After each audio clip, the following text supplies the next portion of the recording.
Welcome in, everyone. We are all watching the College Football Playoff Selection Committee's rankings, and we've made our way up to number 16. Appreciate everybody being here. So we'll check out the rest of the rankings, of course, and talk to all of you. All right. 16 through 20. 16 through 20.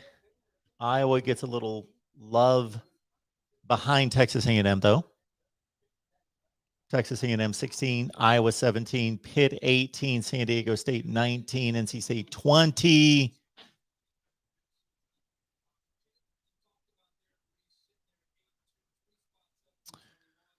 Pitt should get to that ACC championship game, but they got to beat Virginia this week.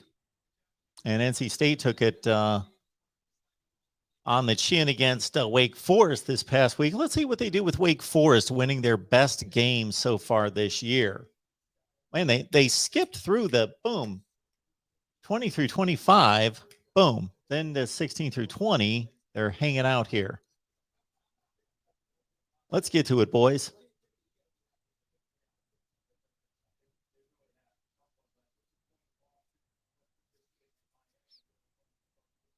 Yes, Pitt has lost to two pretty marginal teams.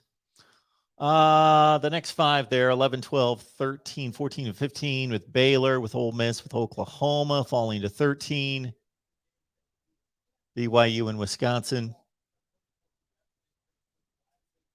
Wisconsin's obviously on a roll. Oklahoma finally, their issues caught up with them. They only scored 14 points against Baylor, down by 2 spots from Baylor. Makes sense like that.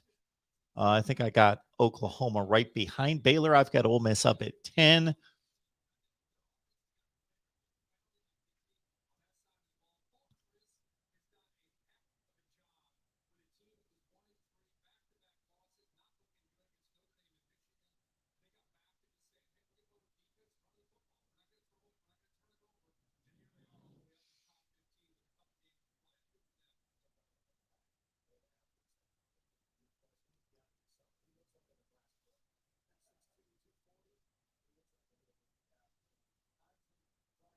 All right, to the top 10, folks. Let's go.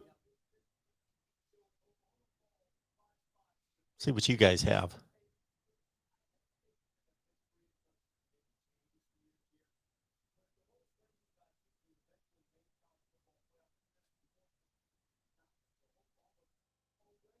Reese is telling us the lowest ranking at this point, week 3 of the rankings, to make the Final Four, number 9. Yes, the real MVP. Like the video. Everyone, please like the video. We are going to be here for quite a long time talking about the rankings, the games coming up this weekend, whatever you guys want to talk about. But it is a rankings watch party.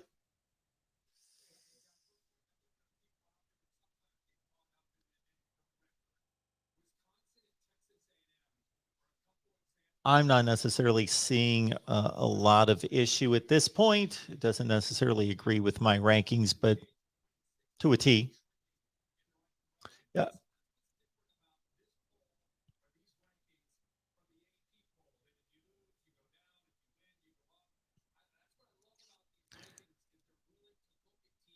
Kirk Herbstreit is explaining their thought process, which I agree with. I agree with the committee looking at resume every week and tearing apart, basically starting it from the ground up each and every week. I think that's the way it should be. A lot of you guys respond to my rankings and say, why did this team only drop 2 spots or 3 spots? And it's not about dropping or raising a team, because the entire season needs to be looked at again each and every week from the ground up. There's Wake at 10. I believe I've got Wake at 10 or 11, something in that range. Wake, please win the rest of your games. Beat Clemson. So even though Clemson's not in the rankings, that's going to gain some attention. If they beat Clemson on the road,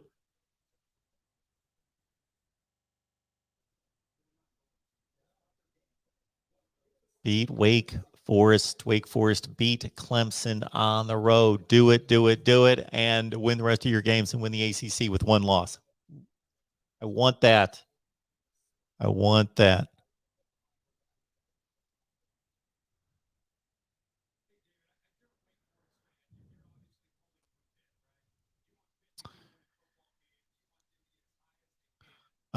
So Frosty Monk says here, interesting that the Pac-12, other than Oregon State, gets no respect, but Oregon has been considered the underdog in multiple contests, including the upcoming game against Utah. Okay.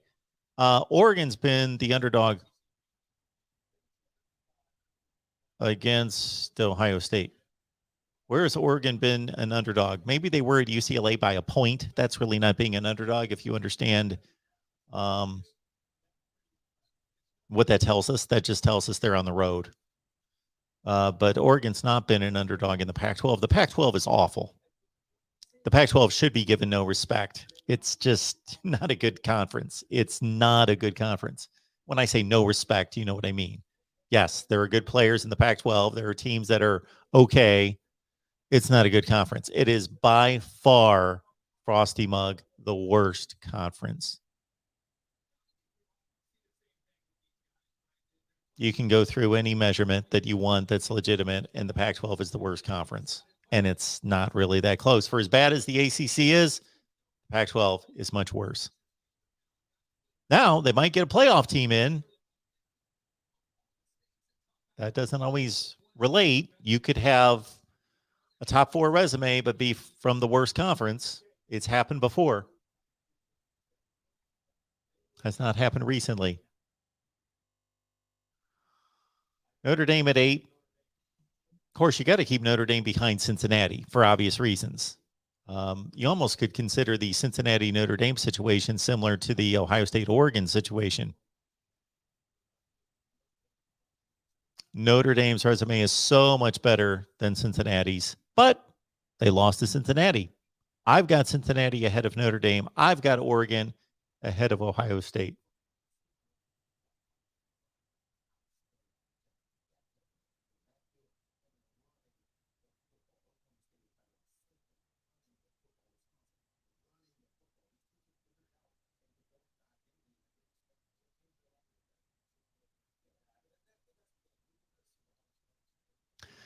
And what David Pollock's talking about right now is kind of the difficulty in the rankings, too. Do you want the rankings to be a reflection of where teams are right this second, or over the course of the entire season, taking all the data points into account? We're going to take where these teams are right now. I'll take Wisconsin as a top 10 team. But their resume is not a top 10 team.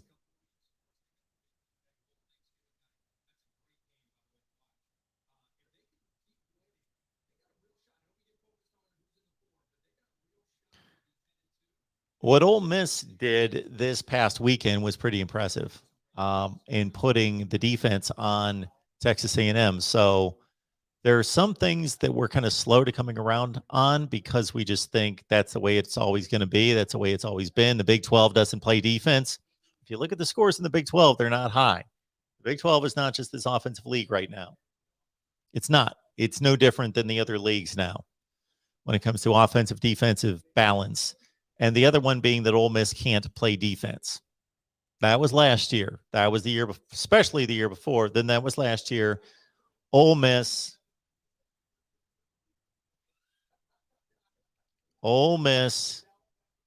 played exceptional defense Saturday night against Texas A&M. So Alabama stays at 2. New Mexico State strengthened that number 2 ranking. Oregon played a decent Washington State team, beat them by 2 touchdowns. Ohio State played a much better Purdue team, throttled them. Oregon State's put at 3. Okay.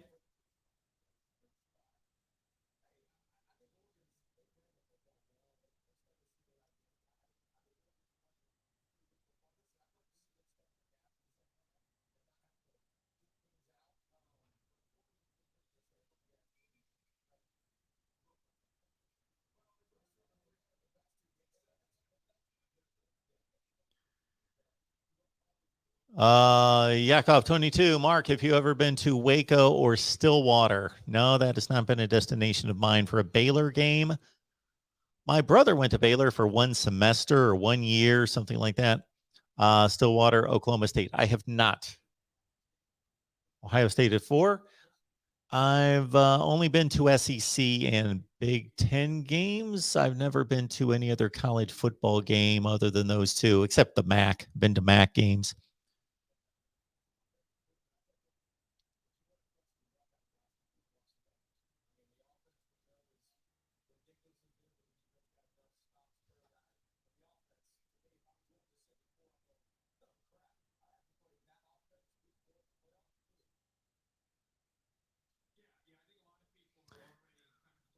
This could be it right there.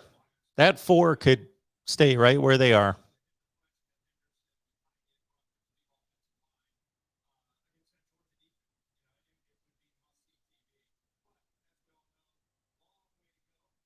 Yeah, long way to go. The Buckeyes have the toughest road. They are in the midst of the toughest road. Penn State, Nebraska, Purdue. They've navigated, but Michigan State, Michigan, a Big Ten championship game. Still 3 toughies left. Cincinnati at 5.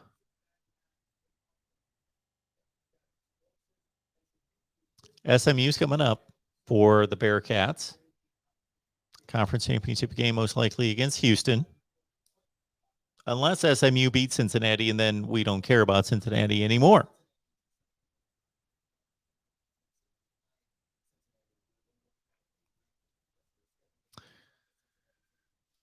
Squid is saying Cincinnati is not a playoff team, and I tend to agree with you. I think that any team that goes undefeated, we should have a playoff system for them. There should be a playoff system that allows for undefeated teams to play, but we just don't have enough spots. We don't have enough spots for Cincinnati, and they don't play a good schedule.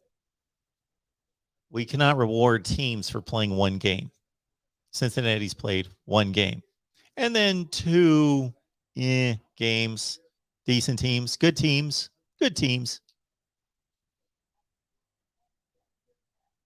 Cincinnati is going to be playing in SMU and Houston. They're going to be playing teams that lost to Texas Tech. And who did SMU lose to? It was just 2 weeks ago. Can't remember a decent team, another American Conference type team. Okay, Michigan's at 6, and we know where Michigan State's going to be at 7. That continues to be an issue, but it's going to work itself out. So that's where you can say it's going to work itself out. For as many times as I jump on people to say, do not say it's going to work itself out, in terms of the entire deal, it will not work itself out. But the Big Ten's going to work itself out. For example, yes, because they all play each other. We had all these teams playing each other.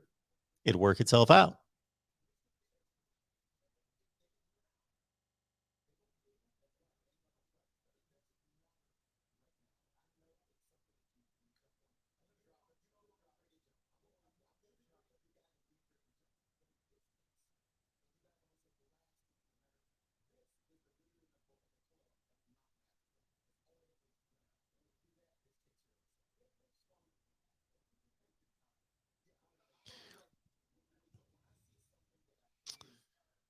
Oh, Mike, you thought Michigan was going to be 4?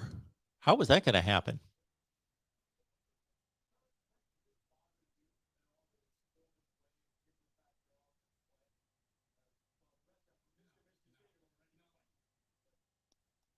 Okay, Mike. See, again, similar to my rankings, you can't just say Michigan was 6 and they beat a good team on the road, so they should go to 4. Well, who moves down? Who are you going to move down? How does that make their resume that much better? Makes their resume better, but not by that much.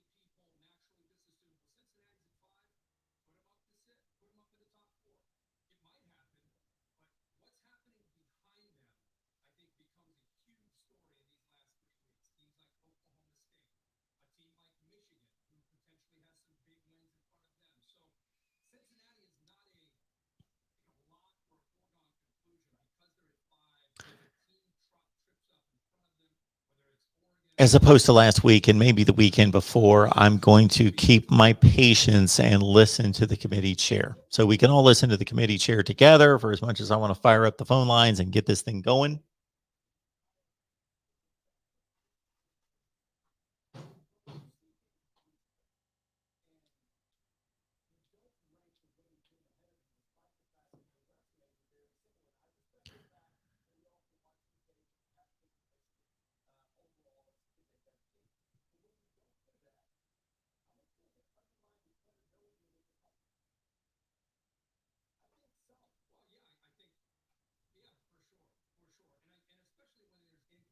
Thank you, Cheryl. Hit the like.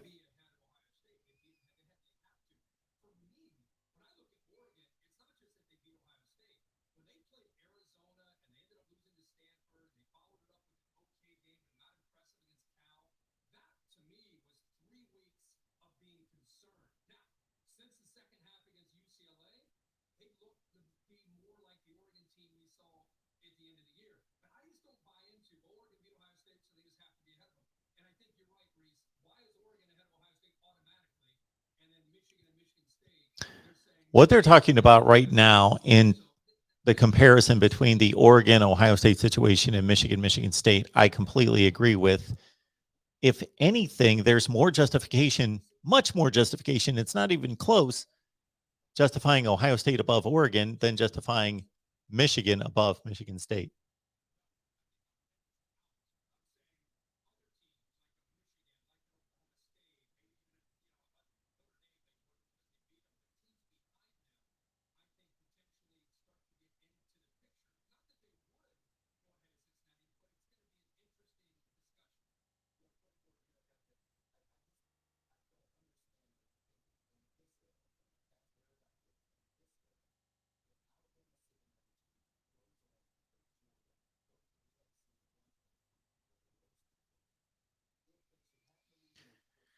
Joey missed on this point. Have we seen a team come close to Georgia? Their name's Clemson. Their name is Clemson, Joey. They came close to Georgia. Did you watch the game? I understand the point. Georgia's been dominant. I've made that statement as well. Georgia has been dominant over its schedule, not against Clemson.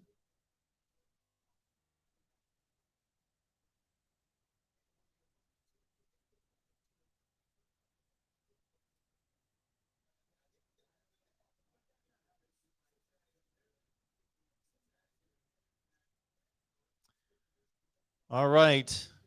I am going to be taking phone calls shortly. Let's hear from the committee chair, see what they say.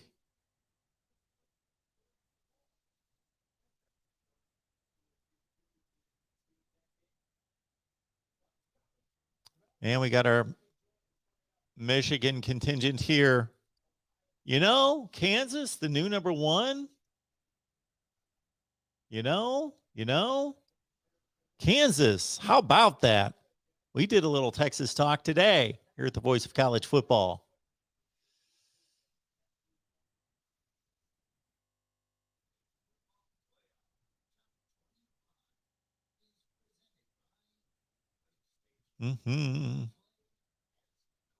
Sorry I was late. Sorry. Lost track of time. Was rushing back home.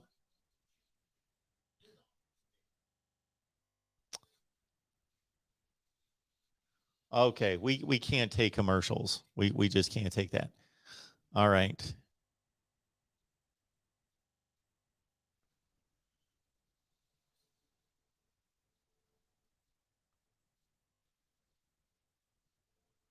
Okay, trying to catch up with you guys.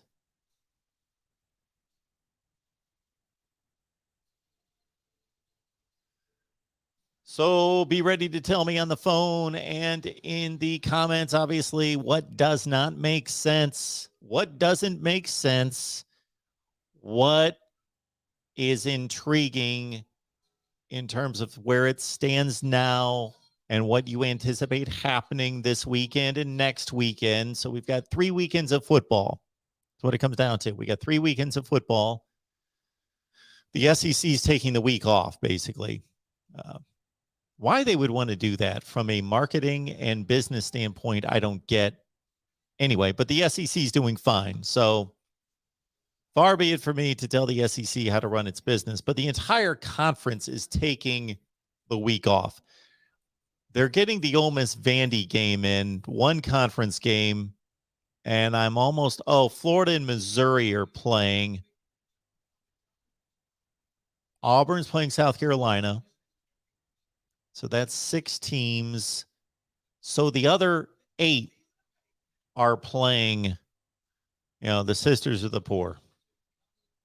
They're just taking the week off. All right, let's get this chair on here. Let's hear what he has to say.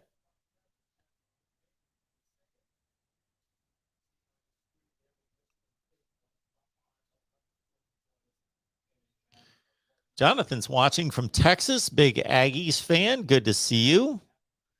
Took it on the chin last weekend.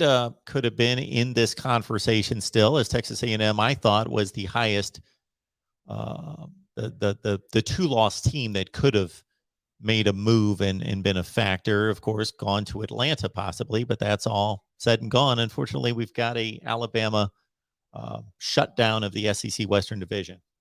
All right, here we go.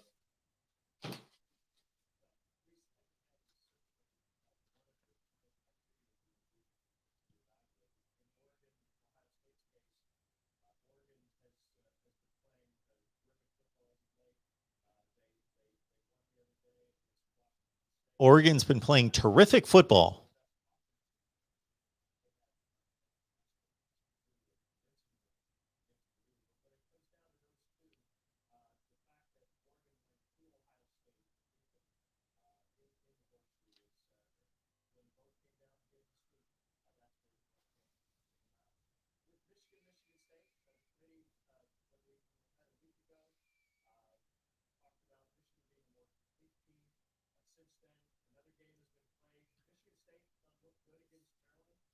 I would love for him to explain to us how Michigan's a more complete team than Michigan State.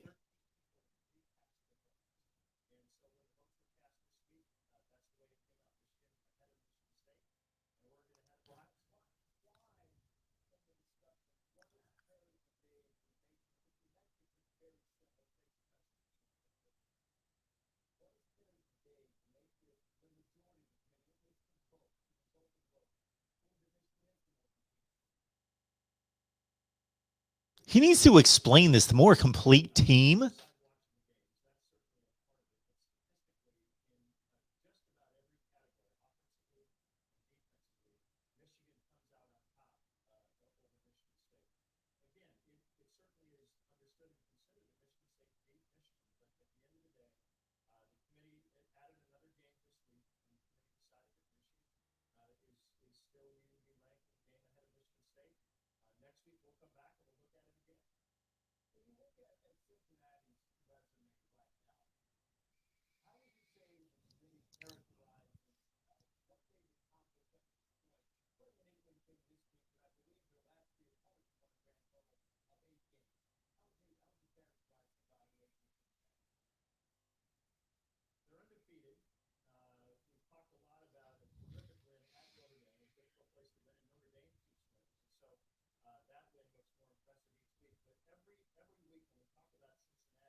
Kenneth, I'll answer that question as soon as we get done hearing from the committee chair.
Okay, we've heard enough. There we go. Let's fire up the phone lines and get everybody fired up for some conversation on the playoff rankings. Appreciate everybody being here and being patient. I just wanted to hear what he had to say.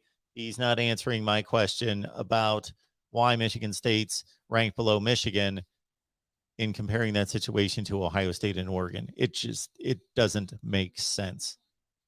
It doesn't make sense. There are some points within that argument that I think are justifiable or valid, but if you put it all together, it doesn't make sense.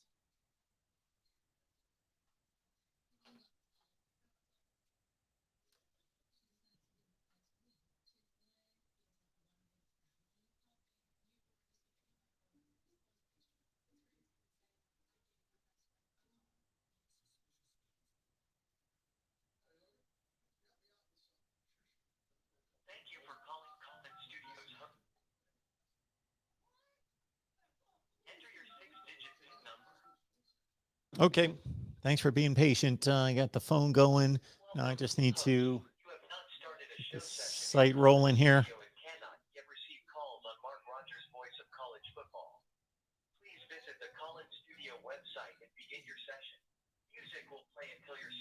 Oh, don't play that horrible music. This is always the race I run here to try to get this set up before they start playing that horrible piano music. But it's playing. It is playing. There we go.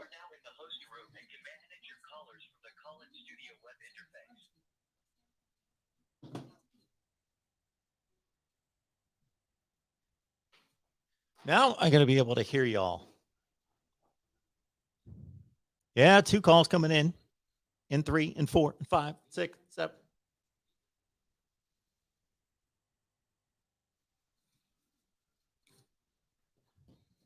Stand by. Let me get a couple promotions in. Hit the like button. Go to Patreon. Check out my picks. Check out everything else we've got going. And God bless those people that just jump on Patreon and say, Mark, you don't need to do anything. We just want to support what you do. So Patreon, Mark Rogers TV. You can go to the link that we have in the description section, or just go to Patreon and search Mark Rogers TV. Also, you're shopping for Christmas. When you shop on Amazon, use our link in the description section below. All right, folks, here we go. Phone lines are open. Let's see who kicks us off here at the Voice of College Football. Who's on the line? Hey, Mark, it's Ben. Hey, Ben, what's going on? Oh, not much. Excited to talk a little bit of this college football playoff with you. I am too. I'm excited to talk college football playoff rankings with you, Ben. Let's get to it. What you got? Well, actually, can I start with your ranking? Sure. And I want to go with that, and then kind of maybe switch over to the college football rankings. And I wrote, I sent you a comment. Okay. And I'm just going to paraphrase a little bit, I think. But when I looked at your rankings, like, to me, I see maybe bias towards Ohio State. And, well, here's what I'll read it. I say bias towards Ohio State because for this reason, you put Oklahoma at number 2. And to me, it's like you did that to justify putting Ohio State at 3. And I can see Ohio State being ranked high. I think they're a good team. I mean, I think they deserve to be up number 1 or number 2, number 2 or number 3 spot, not number 1, number 2 or number 3 spot. But when I look at Oklahoma, I think you have to put Alabama, Michigan, Michigan State, just based on resume, above Oregon. I don't see any way of putting Oregon above those three teams. Okay, hang on. Can we back up a little bit here?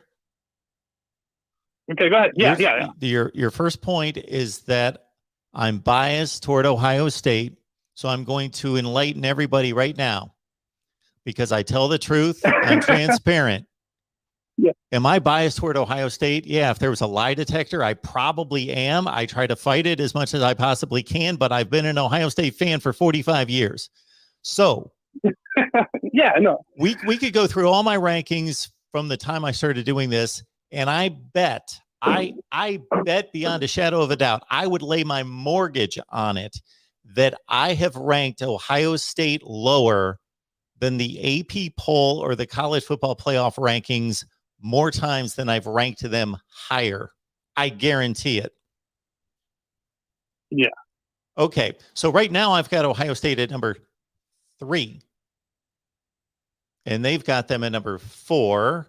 And you're telling me that I'm overranking Ohio State because they should be where? No, actually, I think you're overranking Oregon. Okay. I'm not sure if it's a bias because of.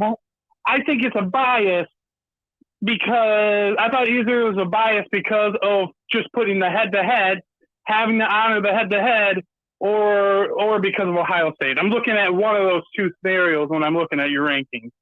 Because when I look at Oregon, I think they're maybe number 16. I mean, if I were to make the rankings, I would put Georgia number 1, Alabama or Ohio State, either one. You could go 2 or 3. They're so razor close, in my opinion. And then I would put at 4, I'd put Michigan. And then I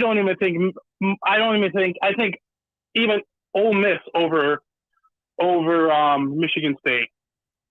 From there, it's really close with a lot of other teams that are fighting for Notre Dame. You could look at Cincinnati. I think they're all very close. You're going to put Ole Miss above Michigan State. I mean, just from eye test, maybe. I mean, okay. Maybe. They lost to Auburn by 2 scores, and they got annihilated by Alabama, 28-0 at halftime. Okay. I don't buy Michigan State. I don't buy Michigan State as being a. I know they won, but I just don't buy it when I look at it. Just personally, I mean, if I was gonna try to stick with some kind of thing, some kind of like resume, I would have to put them up higher. But just personally, I do not see them being. I think if Ole Miss and Michigan State played, Ole Miss is going to take it to them. Well, I don't play that game, so I'm not. Yeah, I don't do that when I do the rankings. I don't say, because I just think it's irrelevant. And I hear people saying that all the time, and people saying that to me. And then what do we see every week? Every week we see teams lose to other teams that we would 2 weeks earlier, we would have said, well, they'll definitely beat them. Well, then we've got 10 games every week that don't turn out that way. So why not just rank the teams on what they've done, not what we think they would do against somebody else? So my one point on Oregon, I am very perplexed, and I'm in a tough spot with Oregon. So I very much admit this, that I don't believe that Oregon has the second best resume in the country. And the College Football Playoff Committee, they should be honest and say that Oregon does not have the third best resume in the country. They don't. But what do you do with everybody else? When they beat Ohio State, the game wasn't that close. It was a decisive win. They were missing their best player. They were missing 5 impact defensive players. They played it on the road where Ohio State almost never loses. How do you get past that game? Yeah. No, I look at that game but I also do not think Ohio State was at their best. I think Ohio State is playing much better now. Yeah, but think, see, this is another argument we can have, and I'm not saying that your point, the point you just made, is a valid point. It's how do you approach the rankings? Do you approach them as this is a complete season and all the games count the same, or do you approach it as we are building towards something? And we want the 4 best teams on December 3rd to be playing the next month. Well, in that case, then we need to approach it much differently, because basically we need to weight the wins. We need to say your win in week 1's only worth 1/10 of a game. And then your win in week 2 is worth 1/5 of the game. And you add it and basically, if we're going to do it fairly, each win goes up by 1/12. And then by the end of the season, that win means the most. And I'm not being facetious. No, I somewhat am, but I'm half being facetious when I say that. But USC in 2016 had one of the 4 best teams in the country, but they weren't going to go in the playoff because they were 9-3. But they beat one of the teams that was in the playoff, Washington, by 2 scores, and they won the Rose Bowl, and they finished number 3 in the country in the final rankings. But nobody was going to put them in the playoff because they lost 3 of their first 4 games. But by the end of the season, people thought they were one of the 4 best teams. So do we just put them in and say, forget about the 3 losses early? Then we're basically playing preseason exhibition games in September. We're saying, these are just kind of to warm up. Yeah, I mean, so Mark, when it comes to the way you ranked it, and you put Oregon over Ohio State, if I were to go by the way you base your rankings, like not my personal feeling, I think it would have to be Georgia, Alabama, Michigan State, Michigan, Oregon, Ohio State. Yeah, and I get that. I think Michigan has to be placed over Oregon because in your top 25, Michigan beat 2 of your top 25 teams. They've played 3 of your top 25 teams. Oregon's played 1 of your top 25 teams. I mean, even though it is Ohio State and they're a higher rank, they played 1 and they did win that game. But their schedule is far less impressive than Michigan's schedule. And Michigan has a common opponent with Oregon, which Michigan also outplayed better than. I mean, they played Washington better than Oregon. Yep. So I mean, if you have to go that, I mean, I'm thinking if you have to go and that's the way I looked at it when it came to your. But the head to head. I just think you have to kind of not. I think you have to because I think just you can tell by the eye test, Ohio State's a far better team. And I think just like we were talking, just like if we transition over the college football playoffs, when they were talking about this kind of same thing, and you were making the point that you can make a far better argument for Ohio State to be ranked over Michigan State, and I agree with that. I think we're on the same page as far as that goes. I mean, you can make but I think I think Oregon's getting too much credit here, and. And you have to something has to break somewhere. So even though my rankings don't agree with I don't want to say your logic, don't agree with your approach, I will say that I agree with what you're saying. This is a good conversation and this is the point I try to make when I throw my rankings out there and say they're not perfect. And I'm open to the discussion and the debate. They're not perfect. They're flawed. Everybody's rankings are flawed and can be picked apart. And so I open it up. And these are the kind of conversations I enjoy, because basically what you're saying is that I have basically given Ohio State, I've had them, how do I phrase this? They drive the rankings in those first 4 or 5 slots. So I've placed everything on Ohio State in a sense to say, Ohio State's playing this. They're playing this well. So they go here, but Oregon beat them, and I'm going to honor what I continue to stand on, that it was a win head-to-head, and Oregon has not lost since, so they have the same record. So I'm going to put Oregon ahead of Ohio State, and then these other teams are going to have to be moved behind them, Michigan State in particular. Whereas you're flipping that and saying, I'm going to look at Michigan State and just basically say that they're better than, and you're making the direct comparison between them and Oregon and saying, I believe Michigan State have better resumes, put them in front of Oregon, and then say, okay, if you're going to honor the head-to-head, then Ohio State's going to have to be at the back of the line. I get it. But when you talk about Ohio State playing so well, we're all a captive of recency bias. So we can talk about bias, but I think recency bias grabs most of us. And Ohio State looked amazing against Purdue. Purdue, their defense is playing everybody well until they hit Columbus and got trounced. But Ohio State wasn't. You made a comment in there and I lost track of it, but I was going to jump on it immediately because you just shoot, I forget what you said, but basically what came to mind was the Nebraska game.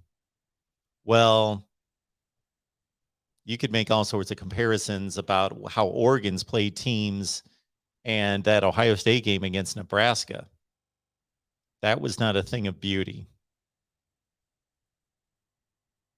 Or even really the Penn State game. Even the Penn State game. Wait, I'm not understanding what you mean, because I'm looking at Oregon struggled quite a few times. Yeah. Are you talking about, I don't understand your comparison. Ohio State has a better resume. Are you talking about just, Ohio State has a better resume than Oregon. It's not even close. Yes. No, not even close. You made a statement, and again, it was, if it's more than 3 minutes ago, I don't remember it, but I should have capitalized on it at the time. But it just had to do with everything you were talking about concerning Michigan, Washington, and made a comment about Ohio State dominating and how great they look. Well, it was only 2 weeks ago they didn't look so good against a 3-7 team. They barely won. They clinched that game with 90 seconds left in the game. Yeah, no, I understand that, but like, this is Nebraska compared to, Nebraska's probably, and you can't, I know we're making this, we're reverting out of this argument of resume. Nebraska's got losses, but probably, how many losses does Nebraska have now? 7. 5? Is it 5 losses? Well, they've lost 7 times. Yes, they're 3-7. Yeah, they're the best 7-loss team probably in the history of the sport.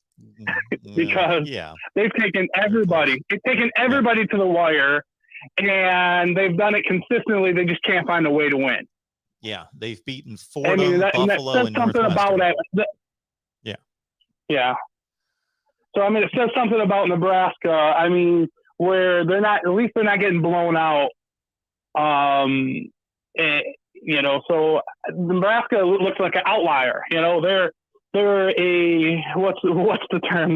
They're a special case, and from my evaluation purposes. I know you can make an argument against it, but you got something's got to break somewhere, because I wouldn't have an issue. That's what we're looking at. I would not have an issue if somebody argued that Oregon does not belong in the top 4. And they would make the same argument that is similar to the Cincinnati argument and say, and it's to a higher level, because the Pac-12 is for as much as we ridicule the Pac-12, it is still substantially better than the American Conference. But we would basically say, Oregon, we're not rewarding you for playing one game this season. That's what we're saying to Cincinnati, or at least I am. We're not going to reward you for playing one game. You beat Notre Dame on the road. That was great. That's a great win. But why does everybody else have to play 5 or 6 of those kind of games? You play one game. We're not going to reward you all the way through for playing one game. Oregon, we're not going to reward you for beating Ohio State because you play in a horrible league that's not close to the 2 top leagues in the country. and is even decidedly worse than the Big 12 and the ACC. So we're not going to reward you. Yeah. No, I actually agree with that. I mean, I make that argument that Oregon doesn't deserve to be in the top 4. And even though Ohio State lost the head-to-head, I think Ohio State deserves to be there, and for the reasons that they're just a better team. I mean, they have a tougher. They have a more by far. Just like you were saying, their schedule. They're a better team. But I mean, I don't want to go over that again. They're a better team. I'm going to say they have a much better resume because they play in a tougher conference, and their resume just gets better and better and better every week. But I don't know that Ohio State. I don't know that Ohio State would beat Oregon if they played again. I think they would, but Ohio State could play Oregon like they played Nebraska 2 weeks ago, and Oregon could beat them again. Oregon did not have the player that is going to most likely be the number 1 selection in the NFL draft play in that game that nobody can block. And they were missing other key defensive players in that game, and they still won. Yeah. I mean, that's impressive. But here, it comes down to this then. You want to put a team like Oregon that's played one game against a really good team, Ohio State, or you want to put a team like Michigan who that's played, 4 really good teams, 3 for sure, if you don't want to count Penn State. No, I count Penn State. 2 for, okay. But I mean, think they're good. Well, actually, I would say, yeah, but you played and they have one loss to a team that's a good team. Oregon lost to Stanford. So do you want to put that win against Ohio State above? Then what if they're so good to beat Ohio State? Then what business do they have losing against Stanford? Well, that argument. Do you want to put that argument above, can be applied? Do you to want to put that above what Michigan's done? That argument can be applied to all sorts of teams throughout the years. Yeah, that can be applied to Ohio State in 2018. Don't lose to Purdue by 4 touchdowns. Well, you beat all these top 15 teams, but don't lose that game. All right, I better move on, but I appreciate the call, Ben. Okay. All right, Mark. Catch you later. Have a good one. You have a good one. Bye. Yeah, rankings are they're not easy. They are fun to debate. They're fun to compile. But sometimes you can kind of trip yourself up. And certainly people have different perspectives on it. And you guys have probably, if you've watched me for a while, understand the difference between when somebody calls and they've got some inane comment or perspective on something and I shoot them down because I'm like, you don't make any sense. You don't know what you're talking about, versus you disagree with me, but you know what you're talking about and you've got a good perspective. Let's have a conversation. All right. Welcome into the Voice of College Football. Who's on the line? Hello? Mark? Yeah. Yes, sir. Who am I speaking with? Hello? Yes, sir. Going once? Going twice? Hello?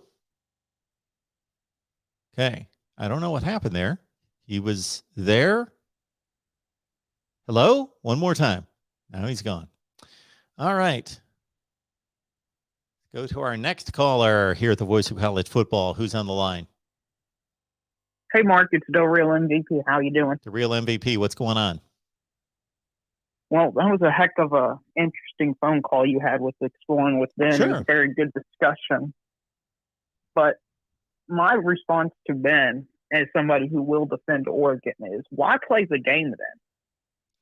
Yeah, that is the thing. Why play the game? Because if Oregon doesn't make it and they go 12-1, I would say we're never scheduling a great team again. Because there's no point. They would have no incentive. They'll be like, okay, we're a group of 5 status. Yeah.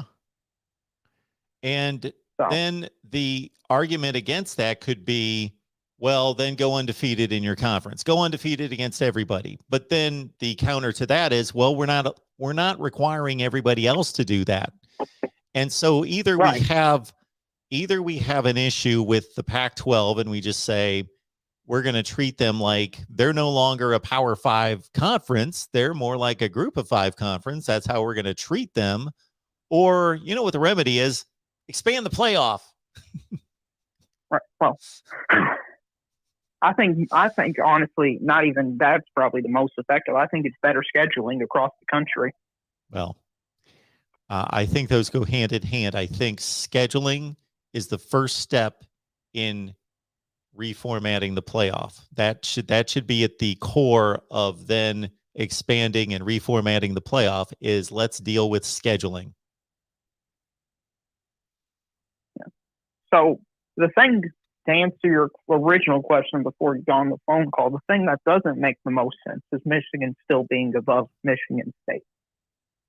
They had their chance to fix it, and whatever more complete team, Mark, if the more complete team, you think they would have won the game. So when it was stated more complete team, the first thing I think of is if somebody says, I'm going to compare Wisconsin and somebody else, and this other team's a more complete team. Okay, Wisconsin runs the ball 80% of the time. I get your point. They can't throw the ball that well. Michigan State can run it as well as Michigan. They can pass it as well, if not better than Michigan. So I don't understand what he's talking about. Right. I don't understand. Another thing that kind of surprised me was Ole Miss being in between Baylor, Oklahoma, and BYU. I thought Baylor, Oklahoma, BYU would all be together because they've played one another. I wonder so I don't know how that. I wonder if we're overvaluing, and I'll include myself, BYU. Let's see here. Look at BYU. Well, they're 14. They've beaten some Pac-12 teams. Exactly. So at least they've played Power 5 teams. I mean, unless maybe de facto they're in the purgatory zone, I guess. They are, aren't they? Yeah, it seems like we're treating them like that. They're in between the Power 5 and the Group of 5. They are. They definitely are. I don't know where to put them. They play the oddest schedule in the country. I say that every time. I used to do schedule rankings during the off season, and I would make this comment about BYU every year. They play the weirdest schedule of anyone. It's a little bit more balanced than it usually is, but because they were able to pick up USC at the end, and that looks impressive. We know USC is not any good this year, but it looks impressive because what usually happens to real MVP is that BYU, they can schedule all these Power 5 teams in the first month and maybe into October a little bit. So their first 5 games look like crazy good. And then they've kind of got nobody to play because all the other conferences they're playing each other. So they're just running out there just trying to grab teams to play. And so it's like it's been the last 2 weeks, Idaho State and now Georgia Southern. One year, a couple of years ago, they played Wagner like in the middle of November. It's interesting. So they've beaten. Okay, Utah's a good win. Arizona State's a decent win. Washington State's an okay win, and Virginia's we could make a debate between Virginia and Utah being their best win. So those are the 2 best wins, and then Washington State I'll give some value to, along with Arizona State. They lost to Boise State by 2 scores. Boise State's like 5-4, 6-4. They lost to Baylor by 2 scores on the road. Those are the 2 losses. That's understandable. Okay. I guess at 14. Is there 8-2 better than Texas A&M 7-3 and Wisconsin 7-3? Well, maybe. I don't know. Well, who did Texas A&M? They lost to Arkansas, Mississippi State, and Ole Miss. Probably you would have them above them, honestly. And they got by far the best win. They got the best win in Yeah. Alabama. Beat Alabama. So. They beat. Who else have they beaten that's any good? Alabama. Thought they beat somebody else decent, and I can't come up with it. I don't know. I guess not. And, They beat Auburn. well, oh yeah, Auburn. They're not ranked, are they? Not Is now. Auburn ranked? See, that's the other thing about That's the rankings that get kind of tricky. If you're the number 23 team in the country and you're playing the number 10 team in the country, you're supposed to lose that game, right? Right. Let's say it's a really close game. You playing really well. Let's say it's on the road and you lose by a field goal. Well, based on the way we like the records to look, let's say one of these teams drops to like 6-4 that was number 23 last week.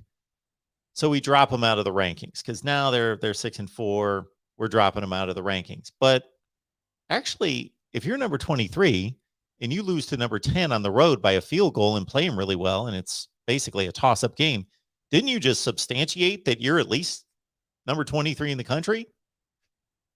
You might even have a chance Yes. to move up in that scenario. We probably, and this happened, well, it's happened a ton of times, but Mississippi State a couple of weeks ago was number 17 in the playoff rankings. I don't remember where I had them.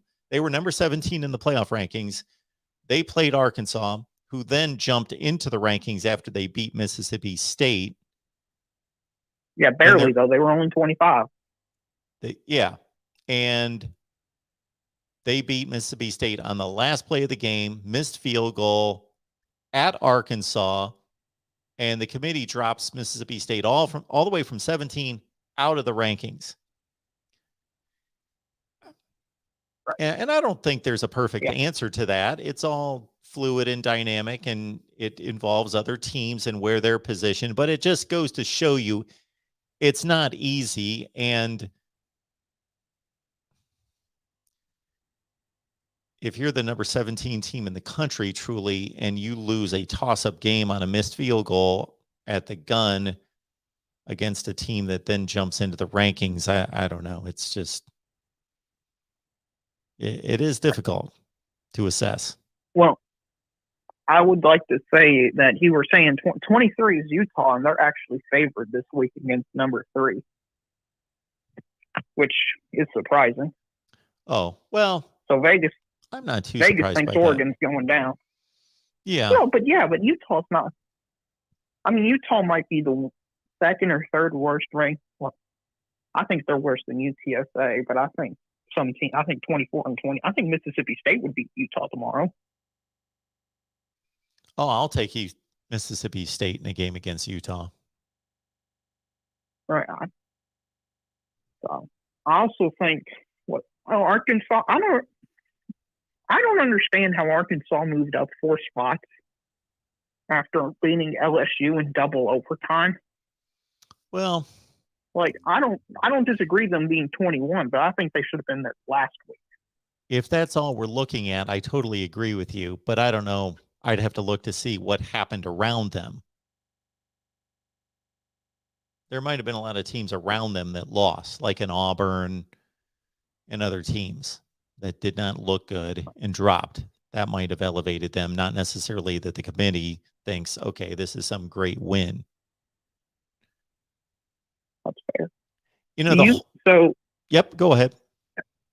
No, you're fine. It's your show. Well, I was just going to say, well, it's my show, but I can talk all night if I want to. That's why I give you guys the floor. I can sit here for 5 hours if I really want to. I don't know if anybody's going to be listening to me in 5 hours, but I just don't think that there's been a time where I got hung up on these rankings because of a situation like Ohio State and Oregon.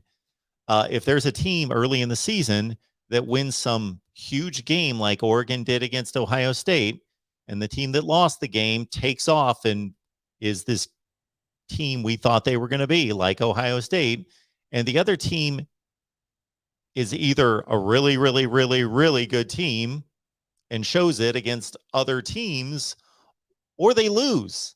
or, or they fall off. And so then we can just kind of dismiss them. But Oregon continues to hang in there.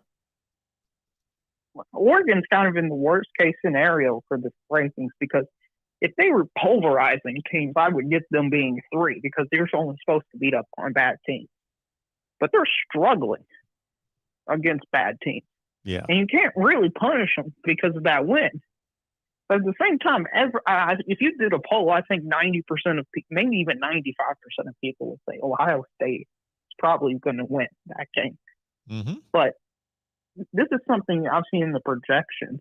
Do you think it's possible that the committee says, okay, Oregon, Ohio State, you're going to play again, first round of the playoffs? Oh, the first round of the playoffs? Well, sure, they could play again. Absolutely. Well, that's never happened, is why I'm saying it would be at first. Never happened. And last year they avoided it with Clemson, Notre Dame. Yeah, but those were 2 teams that just played. Well, first of all, they played twice, not just once. And they also played in the ACC championship game just a few weeks prior to. Plus, Notre Dame was clearly the 4th team out of the 4. They were clearly number 4. Yeah. Okay. And do you think it's fair to say that Oklahoma State is the lowest team that controls its own destiny? Probably. Where are they? 7? 9. I got to pull these up here. Yeah. So if Oklahoma State wins out, how can they be kept out? Well, I guess they could be kept out by Alabama, Georgia, Ohio State, and Oregon. So they don't completely, but they're in great shape. Something's probably going to happen to help them. Do you think a 2-loss Alabama would get in over a 1-loss Oklahoma State? Because Georgia has to play Alabama, and I think that would be a very interesting argument. A 1-loss Big 12 champ versus Alabama, 2 losses. Well, I think Alabama's better than Oklahoma State, but I will be here pounding the table saying Oklahoma State got ripped off, that they won their conference. They only lost 1 game. They should be in the playoff over Alabama, who did not win a conference, lost 2 games. And also, if you look at the Oklahoma State the last few weeks, I mean, they've been pulverizing teams. I mean, they haven't played good teams. They haven't played bad teams either, but they destroyed TCU this last weekend. Who else have they played? They beat up Kansas by like 50-some points. They killed a TCU team that beat Baylor the week before. Right. So I think if Oklahoma State was named with Oklahoma, they'd probably be higher in the rankings. Well, I'm not one of these conspiracy nuts. I just think that's the case. I think Oklahoma State's brand hurts them because I think their resume this whole time's been better than Oklahoma. Oh, it has been. Well, until they lost. Right. Well, Iowa State, though. I mean, Iowa State's not a horrible team. Yeah, but they lost. I know they've got 4 losses. So I had Oklahoma State ranked ahead of Oklahoma too until they lost. And Iowa State's not great. Yeah. They're okay. All right, man. Well, thanks for the call. Yeah, it's good talking to you, Mark. Have a great rest of your show. You too. All right. We keep it moving here at the Voice of College Football. No. We don't do that. We've got the phone lines open, folks. Apparently, I thought those were more calls, but they are not. So Georgia 1, Alabama 2, Oregon 3, Ohio State 4. Ohio State, a 19-point favorite this weekend against Michigan State. 19. Boy, that seems like way too much. But then again, 21 sounded like too much against Purdue. So Tony brings up a good point here that the committee initially ranked Oregon ahead of Ohio State, and that was smart to cover themselves. Because if they ranked Ohio State ahead of Oregon, they could never reverse it. But this way they can reverse it. At any point, they could say that was the win. That was the data point that launched Ohio State above Oregon. So maybe it's coming against Michigan State. Maybe it's coming against Michigan. Maybe it's coming in the Big Ten championship game. They could wait for any of those times they could wait till the Big Ten championship game and say, Wisconsin's better than Utah.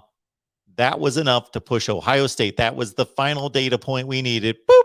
They go above Oregon, which may only be, well, it could be decisive if they're still 3-4. Obviously, that 4 ranking would put somebody in a position to have to play Georgia versus having to play whoever, Alabama, Cincinnati, whomever. All right. Got a super chat here somewheres. I would like to recognize if I can find it. Man, there it is. All right. Appreciate that so much. We got Christ Savior 888 chiming in. Thank you so much for the contribution. Helps build the channel. God is great. Mark is good. Oh, we do not belong in the same sentence. Harbaugh is crazy. Spartian. Thank you so much, Christ Savior 888. We recorded another enjoyable segment with Steve Dace in Michigan podcast this afternoon. That was fun. It reminded me of that. The Harbaugh is crazy comment. Jim Harbaugh was more enthusiastic, ecstatic, happy. That's the way it looked after the Penn State game than I've seen him as a Michigan head coach that I can remember. Maybe he was back in 2015 at some point or 2016, but I do not recall him being that exuberant after a win.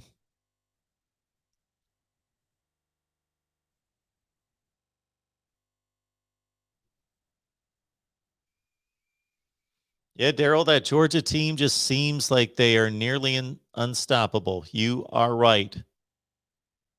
Not necessarily unstoppable on offense, but impossible to move the ball against.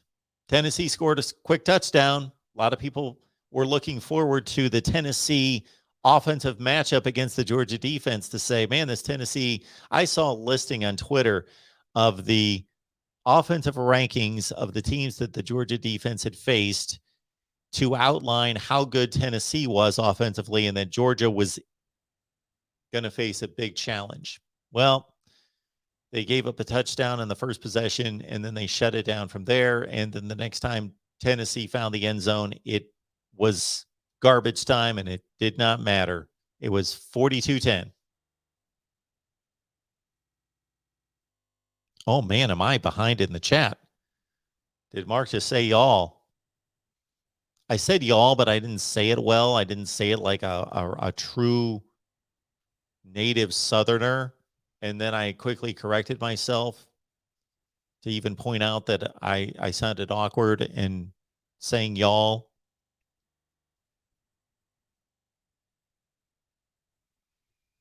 I think Jim's on here all the time touting this Oklahoma State-Georgia matchup.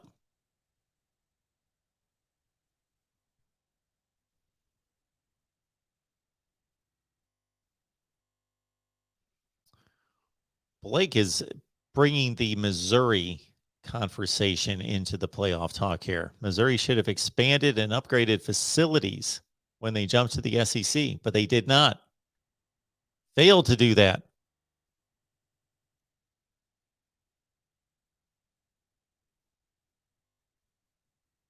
Oh boy, I said y'all, and some people took off on that.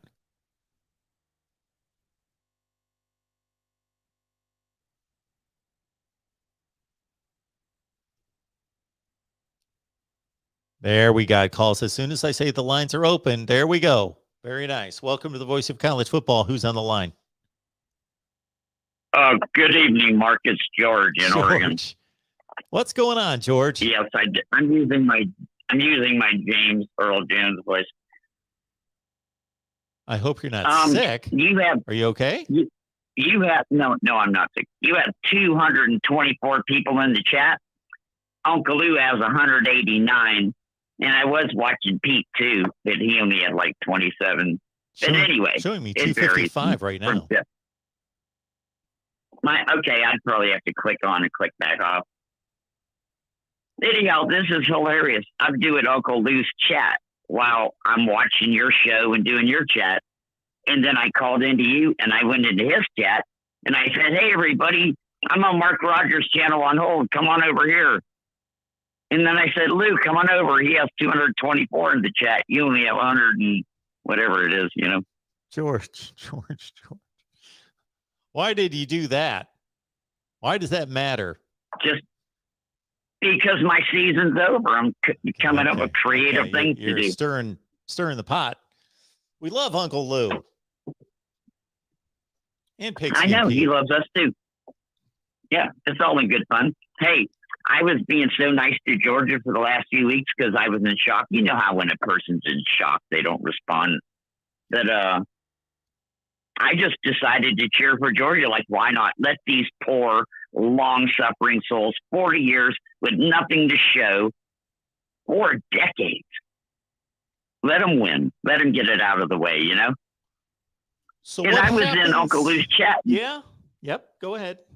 I was in Uncle Lou's chat being friendly, and some guy jumped in and started talking about Mrs. Mullen and sticking her tongue in a player's mouths and having sex with them. And I flipped. I'm done with it. I'm cheering for Alabama. I'm making Stetson Bennett jokes again. It's over. My kindness is my weakness. I can't do that again.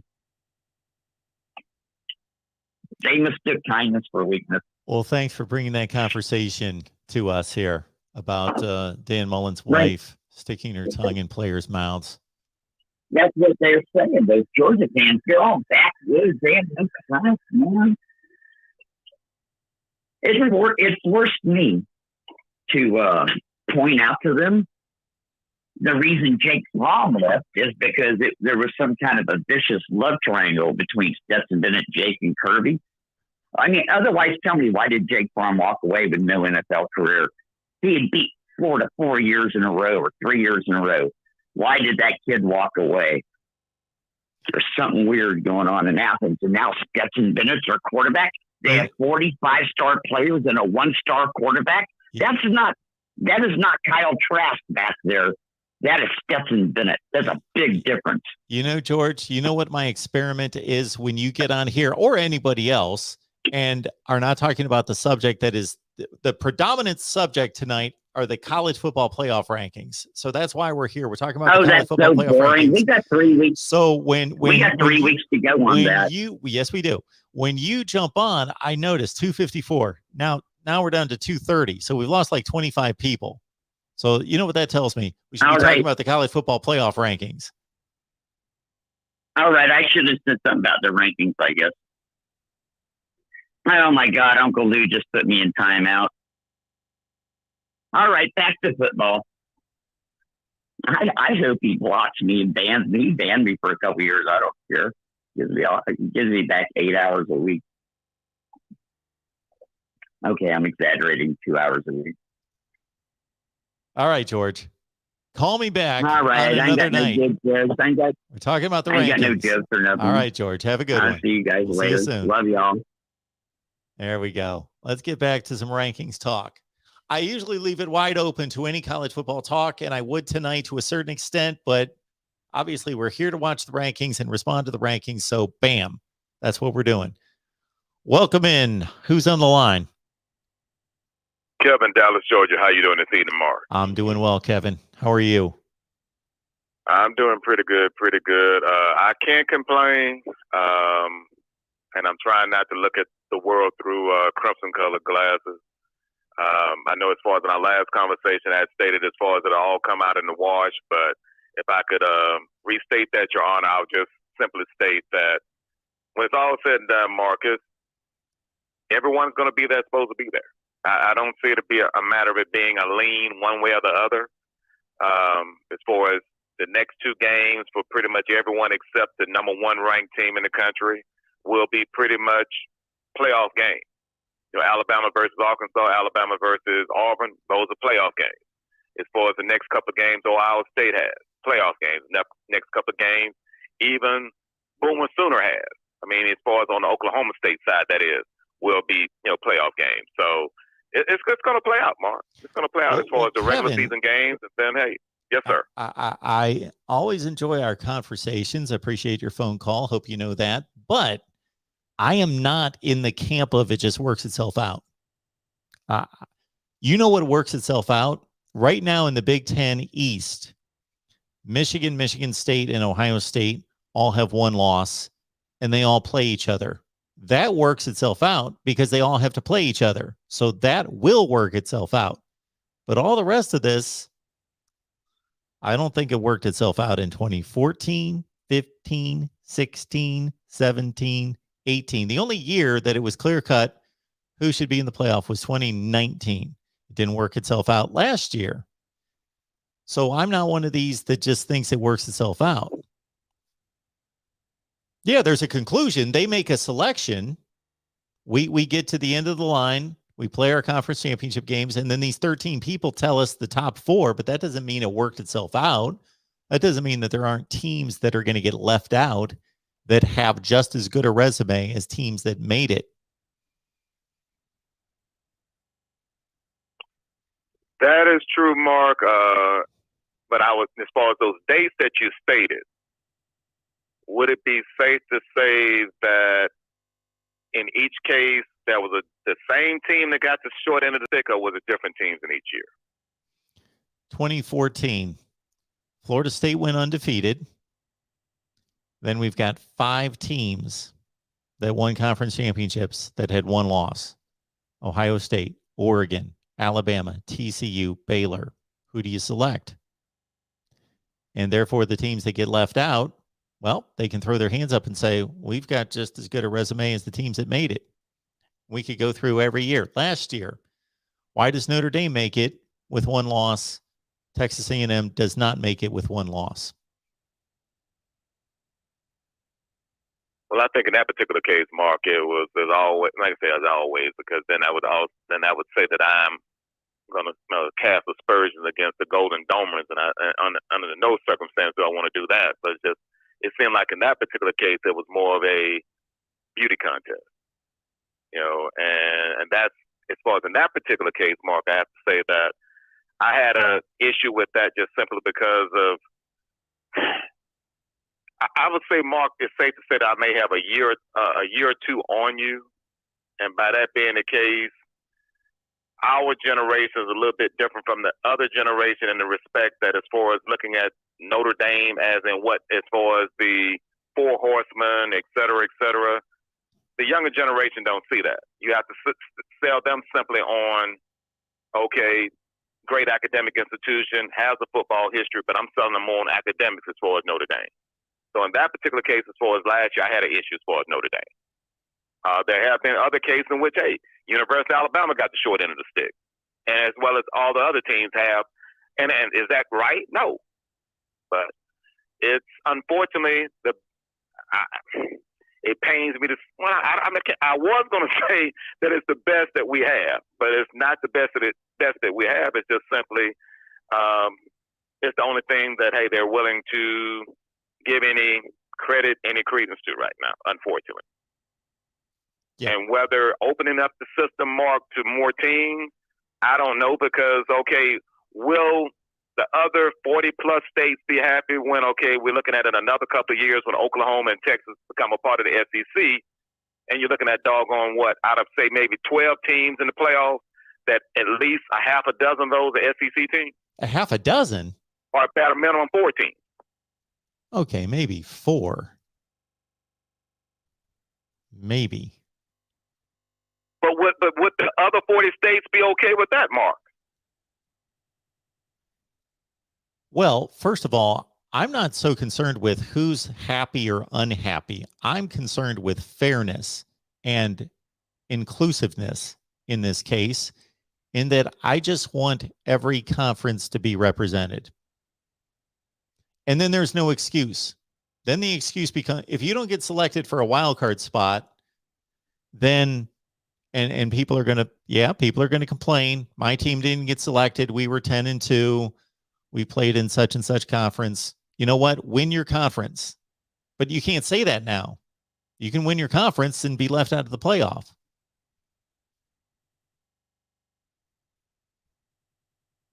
So we're looking at Mark say maybe 2 years with the expansion of the playoffs.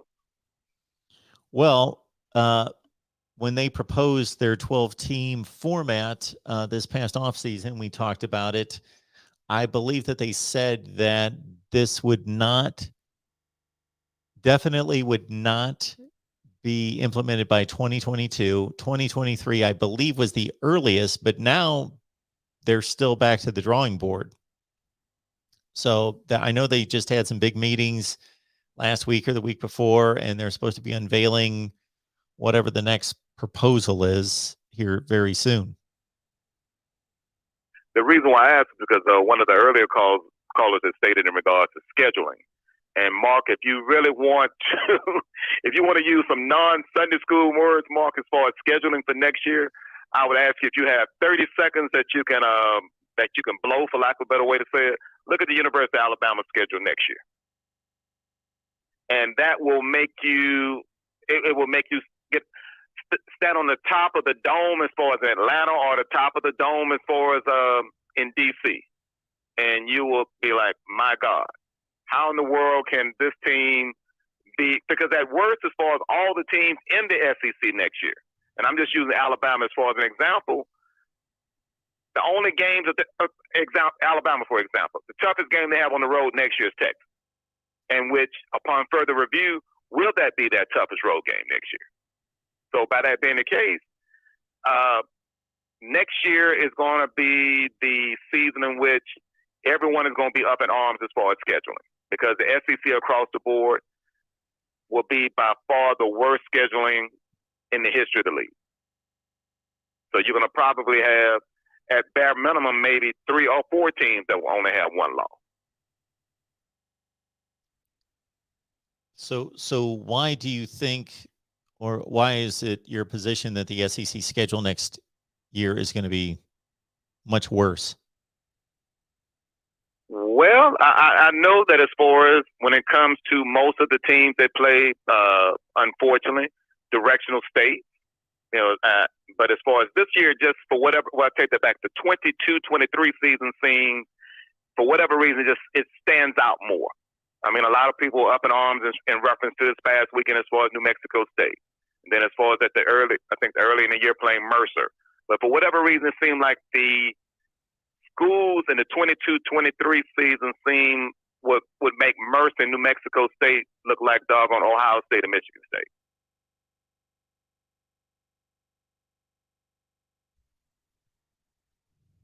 Because instead of just having maybe 1 or 2 directional institutions, it seemed like they have maybe 4 or 5.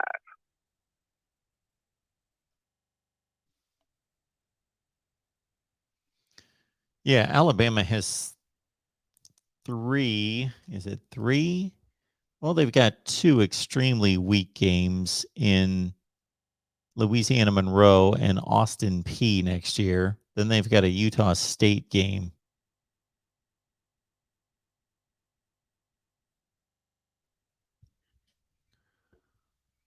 But they also play Texas, Arkansas, Texas A&M, Tennessee, Mississippi State, LSU, Ole Miss, Auburn.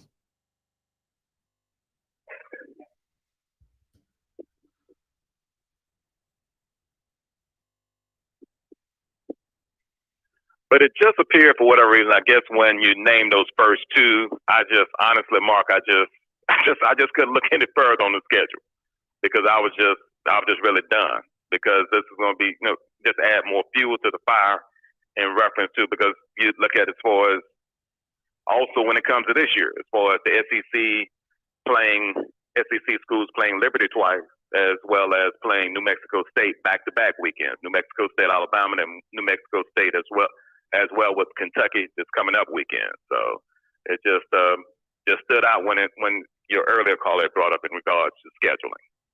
Well, the SEC schedule stands out in that way because here we are in November and everyone else is loading up on schedules. Every other conference is playing its best teams against each other. And the SEC is kind of in the middle of doing that. Then all of a sudden they take this week off. They take this week off where basically almost, and even the teams that are playing in conference, you can see where they match it up in such a way that there aren't difficult games. Ole Miss is playing Vandy, Florida's playing Mizzou, which, you know, the Florida situation's a whole other deal. We won't get into that because that could be a difficult game for Florida now.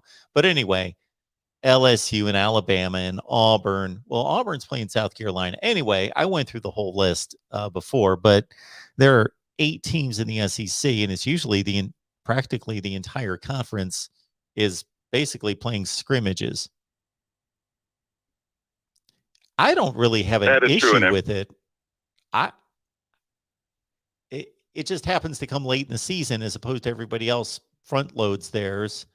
I don't really have that much of an issue with it as long as it's, I guess the one issue I would have would be, for example, if South Carolina was any good, and sometimes they are, I know it's been a while, but Auburn's got to deal with a conference game against South Carolina while Alabama's playing, well, they've got Arkansas. So they worked it out this year. I just would not want rivalry games to be played where one of the teams played a cupcake the week before and the other one did not. But I think the SEC is always taking care of that. If Auburn's playing a cupcake the week before the Iron Bowl, so is Alabama. And one question I was asking, pardon, Mark, and it was in reference to, saw in the chat where it stated questioning Jim Harbaugh's sanity as far as him being crazy. And my question to you would be this, and that is, who is the craziest? Who is the guy that you should not have before a hot mic? Would it be Dan Mullen or Jim Harbaugh? Oh, it's not even close. I would much rather have Jim Harbaugh running my football program. But no, Mark. I just asked in reference to a hot mic. I didn't say about running your football program. I'd rather have him doing that too. Oh, wow. Okay.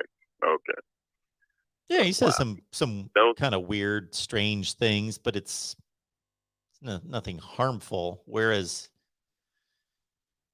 Dan Mullen says some things now that,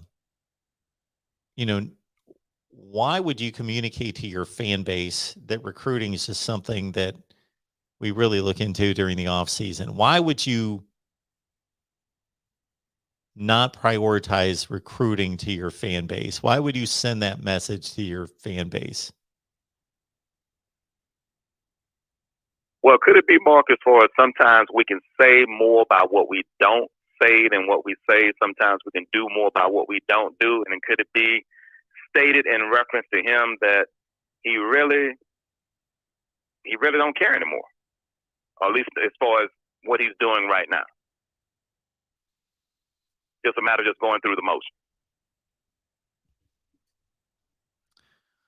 Well, yeah, he may think it's a foregone conclusion that he's gone, or he may want to be gone. I don't know that. Well, as always, Mark, thank you for indulging me. Greatly appreciate it. And hey, look forward to speaking with as far as on the next occasion. Sounds good, Kevin. Thank you so much. Have a good night. All right, thank you too, likewise, sir. All right, let's keep it going here. The voice of college football. Who's on the line? Hey, what's up, man? This is Will calling again, the Michigan fan. How you doing tonight? I'm doing well, Will. How are you? Pretty good. I had 2 quick things I wanted to get to you about, but the first one is I know we talked about this a little bit before, but I was wanting to get a little more insight because I talked about, Michigan being ranked ahead of Michigan State, and I was wanting to get, I know how I feel about it, but I know you're you just have a lot of knowledge with this kind of thing. And I have a lot of knowledge with Michigan football, but not as much with other teams.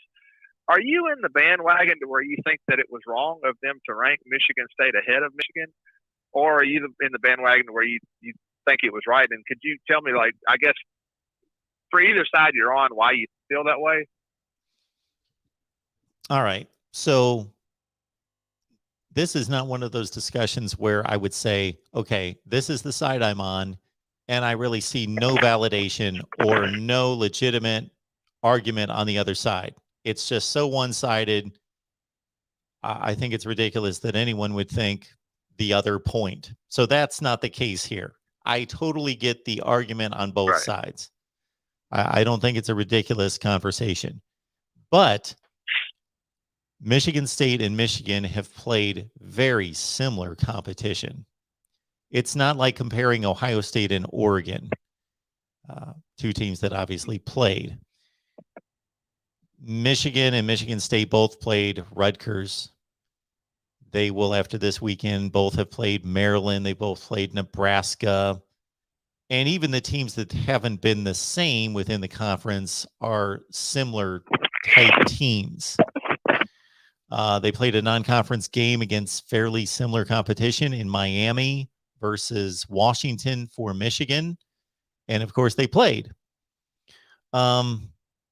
So if Michigan's resume and their performance on the field was decidedly enormously better than Michigan State's outside of the game that they played against each other, then I would think it was a more valid argument to rank Michigan above Michigan State. But to me, that's not the case. Michigan beat Indiana more decisively than Michigan State beat Indiana, but Michigan State beat Rutgers more decisively than Michigan did. They both beat Nebraska by a field goal. You could go on. They both beat their non-conference opponents, who were both 5-5, by 3 touchdowns. I think their performance, aside from the game that they played, is very comparable and very close. But Michigan State won the game that they played. Therefore, I rank Michigan State ahead of Michigan. Well, I certainly understand that aspect of it because that is the best. I mean, that's the best thing to point to is they played and Michigan State won the game. And, you know, and we could go on and on about it. It's just, to me, and I understand your side of it because you're breaking it down in a way to where it's reasonable. It's just when I hear people like Reese Davis and Paul Feinbaum and people, it just seems like it's just like utter outrage. Like the BCS is just scheming up something because Michigan has a bigger fan base and it's the bigger brand and this is just an outrageous thing and the BCS is crooked and they may be, but I just don't see it on that one. And I agree with all your points. I think that if we're judging them based on the game that they played against each other, personally, I mean, Michigan, to me, and the thing that I want to talk to you about is people keep talking about complete teams. To me, Michigan is the more complete team. I think Michigan State, and I'm trying my best not to sound biased, but to me, Michigan State without Kenneth Walker is a good team. Kenneth Walker in the equation automatically ups Michigan State to almost an elite team. It's a very top heavy team. And I understand, Michigan hasn't always looked good on the throwing game, but if you compare it to the game that they can play, because if we're comparing the head to head matchup, if we look at everything, Michigan threw the ball better than Michigan State did. Cade McNamara played one of the best games he's ever played against Michigan State. We were well rounded. We had 2 running backs that were rotating in and out that were both doing big things. Defense was, to me, superior. It was just that common denominator that they had Kenneth Walker, and Kenneth Walker literally scored. I mean, he literally scored every point of the game. He literally scored every touchdown. Without Kenneth Walker, it wouldn't have been. There would have been nothing to it. Now, you still have to take into consideration he is a member of the team. Yes. You can't just discredit him. He's and a member of the team. He is part of the team, and I totally understand that. But he is the team. I mean, he scored every touchdown against Michigan, and like I said, I just don't understand why anybody could disagree that Michigan is the more complete team, because they are. And I'm not even going to get into the refs. Like I said, we talked about that last time. I think that honestly had the biggest factor in ranking Michigan ahead. Like we talked about before, I understand every game there's going to be a couple bad calls. That was something totally different. Michigan State literally could have given the referees the game ball after the game. It was literally that bad. It was bad call after bad call after bad call after bad call, all the way down to the very last play when there was obvious holding, and they let it go, and Michigan State got the ball back. So, you know, being a Michigan fan, and I know you could understand being an Ohio State fan, when you see all these outlets, not your program, but more like ESPN and places like people like Paul Feinbaum, and they're just railing against your team. And you know, you have to look at stuff like that. And to me, I don't see how anybody can make an argument that Michigan State is a more complete team. You know, they've got one player that is extremely elite, and I'm not hating on Michigan State, but you just have to look. I just think we just have to look at everything that goes into it. I mean, if you look at the score, they won the game. There was probably 6 or 7 completely bad calls throughout that entire game, maybe more than that. They literally took a touchdown away from us. But you know, if we're going to just go bluntly just off the score of the game, well, then we could say they're the better team. You know, but I just don't understand where the outrage is coming from. That's my main thing. It just seems like everybody is just unbelievably outraged that Michigan State is ranked behind Michigan, and it just doesn't make sense to me when you look at that game and you look at how close it was, and then you look at all the bad play calling, and even with the bad play calling, it was not the bad play calling. When you look at the bad refs and the calls they made, even with the refs going against Michigan, it was still razor close. So that's my big thing. The other thing I want to talk to you about, and this is kind of off the playoffs. What do you think about Jimmy Lake getting fired at Washington because he slapped that player's helmet? Do you think that was the right thing to do or not? Well, I know that the Washington athletic director or whomever was making the announcement and released the statement from the university said that it didn't have to do with any one particular incident. I got to think that if Washington was 8-2 right now and not, what are they, 5-5, 4-6, that Jimmy Lake would still have a job. So I think it also has to do with he just has not been impressive in his development of that team. So I think it's a combination. Yeah, it seemed like that gave him a way out. I will say honestly, I was kind of baffled a little bit because the media made it sound like he hit a player. He struck a player in the face. He slapped the player's face mask with a play sheet, a play call sheet, a laminated play call sheet, and then he pushed him. Now I understand like the 19s, like with Woody Hayes, like uppercutting a player. You know, I understand stuff like that, but are we getting that soft in the game of football? Where I mean, Apparently. anything. I have more of a problem. Yeah, I mean, I have more of a problem with Oregon's head coach when he chewed out his player a couple weeks ago. I had more of a problem with that because I don't like just public shaming. Yes. You know you're on TV. You know everybody's watching you. You know that the camera's focused on you, and you just continuously go on a 30-second raid because you want to show your dominance over a player. And I have a problem with that. But just a little here, slapping a helmet with a play sheet, I just think you got kind of a bad rap on that, the way they tried to turn it into a abuse against the player. I just think we're just getting too soft. We are getting too soft in our society. There's no question about that. And that doesn't mean that there wasn't a day and time, as you just referenced, when it was too far the other way. And there had to be some changes made and some people held accountable to say, you know, this isn't responsible adult civil behavior to be hitting players, in intimidating players and that sort of thing. But yeah, football is an intense game and it's played by men, and there's a tough mentality to the sport, tough physically, but also tough mentally, the mindset, the approach, and it's an intense game. And I don't pretend to know where that line should be. We all have it in our minds at a different place, but yeah, I don't know what kind of damage a play sheet does to a guy wearing a helmet. So obviously from a physical standpoint, helmet. Yeah. it's ridiculous to even argue that. Now, is there kind of, you know, again, it doesn't have to all be about the physical aspect of it, as you just mentioned with Mario Cristobal and his player. And I saw that incident. I didn't like it at the time because, yeah, there's a way to do that. There's a way to handle it, knowing that you're on television and that's going to be shown. So you are shaming that player. Yeah, it really brings me back to the Jim McElwain to get with the Florida player. Like, I think that was probably the worst one when he literally went off about 45 seconds screaming and hollering. I mean, it was just, he knows he's on. These coaches know they're on TV.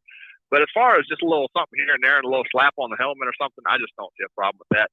The last thing I want to say, and I'm going to let you go because I know you got other callers, and I'm just going to make a comment. Mark my word on this, Mark. I believe I'm right now. And, talking about Michigan State, I'm not hating on Michigan State, but Michigan State's going to lose their next two games outright.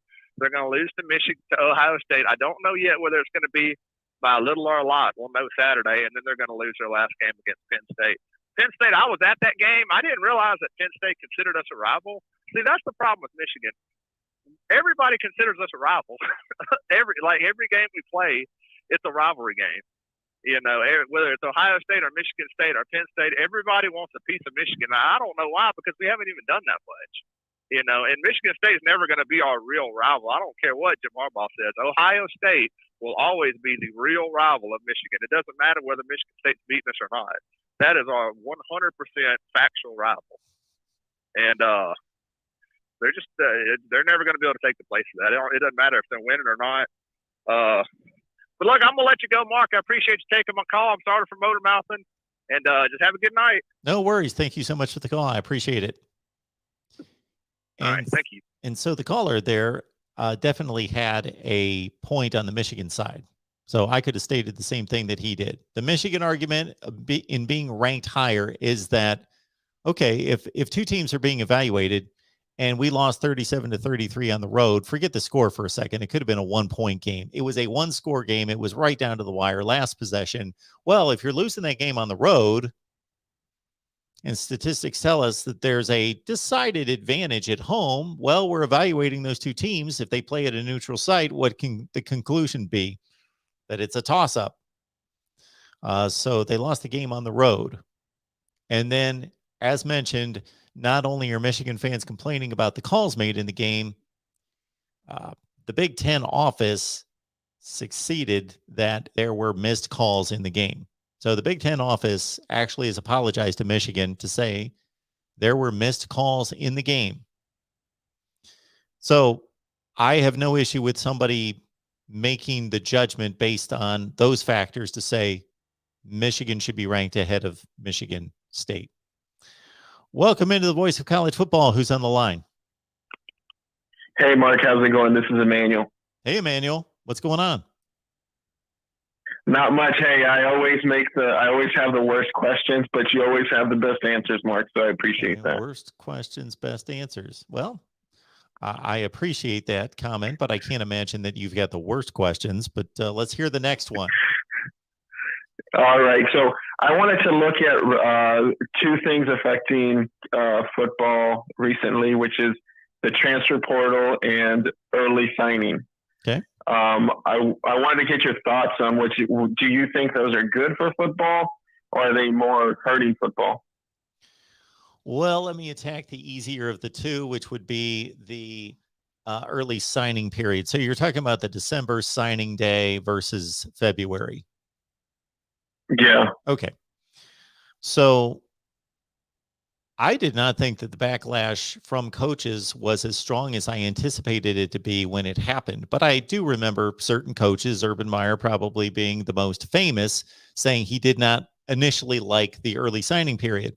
But once because when you think about it, they're busting their tails basically all year, but specifically since the last week of July going into August. And if you play a conference championship game, that sets you into December 4 or 5 days. And all of a sudden you've got to turn around and deliver this class in 10 days. And there's probably a number of players that are on the fence that you really want to target in those last 10 days. And then you're preparing for playoff games or bowl games, whatever it is. And we start playing bowl games on the 17th or 18th of December, which is only a couple days. It's usually and going to be this year again. The first bowl games are going to be the Saturday after the Wednesday of National Signing Day. So those teams that are playing in bowl games, they're trying to prepare for bowl games at the same time that they're trying to lock up a recruiting class. So none of that made much sense to me either. But it seems to not be, I don't hear any complaints from these coaches. Some of them say, we actually like that we're getting this all wrapped up and done, and we're working on the next class, and we can get into the next year and play our last game, our bowl game, and we've pretty much sewn up the class, and we can move on from there and focus on spring practice. And so there hasn't been much issue there. And if anything, I think the impetus for moving up National Signing Day was more so for the player benefit that these athletes had expressed, not any particular group, but just in general, that they get worn down by the recruiting process. It's probably enjoyable for them to a certain extent, but getting text messages and calls from coaches all the time, and of course there are dead periods in which they are given a respite from that, but it can be tiring for the student athletes aspect as well, because even if they commit to a school back in July, they're still going to be recruited because a number of them flip, of course. So I think it was done more from the student athlete perspective to get it over and done, because it had been the basic feedback that most of them had already made a decision and wanted that to be finalized and done so they could move on with the rest of their senior year of high school and not be hounded by coaches for another 2 months. And if they chose not to, they could wait until the February signing date. In terms of NIL, I don't think there's any way to gauge right now the impact on the sport. The impact on the player is beneficial for the most part. Money always magnifies everything, and money always makes things more complicated. Money can be a good thing. Money's a tool. Money can be used for good. Money can be used for evil. It's a tool. But we all need it to live. And there was no reason for these student athletes to be deprived of the opportunity based on their performance on the field and the fame that they gain from that to benefit from that. So I think it's the American way. I was all for it. I am not going to be ignorant to the possibilities, the negative ramifications from it, which could be jealousy and so forth in the locker room that could divide teammates and factions of teams and all of that. And it distracting, just being another element of a distraction for a student athlete to take them away from workouts, football, studies, and all those things while they're negotiating with, this business and this corporation and that one. We have unfortunately, this just further pulls us away from where this all really should be.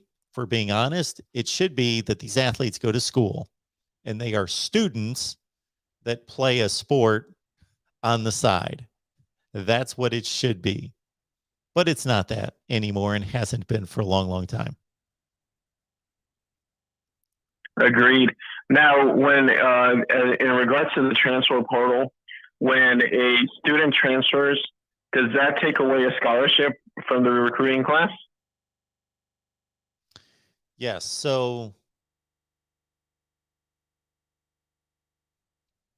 yeah. So if you put that particular player on scholarship immediately, as soon as they transfer, so let's say, sometime in August, there was, I would think that there has to be some level of, so I'm spitballing here. Understand that I don't know the ins and outs of the scholarship limits and the rules, but I would think that there would be some kind of grace period, meaning that if your tapped out on your 105 roster spots and 85 scholarships, and it's the middle of the summer, that you have some leeway,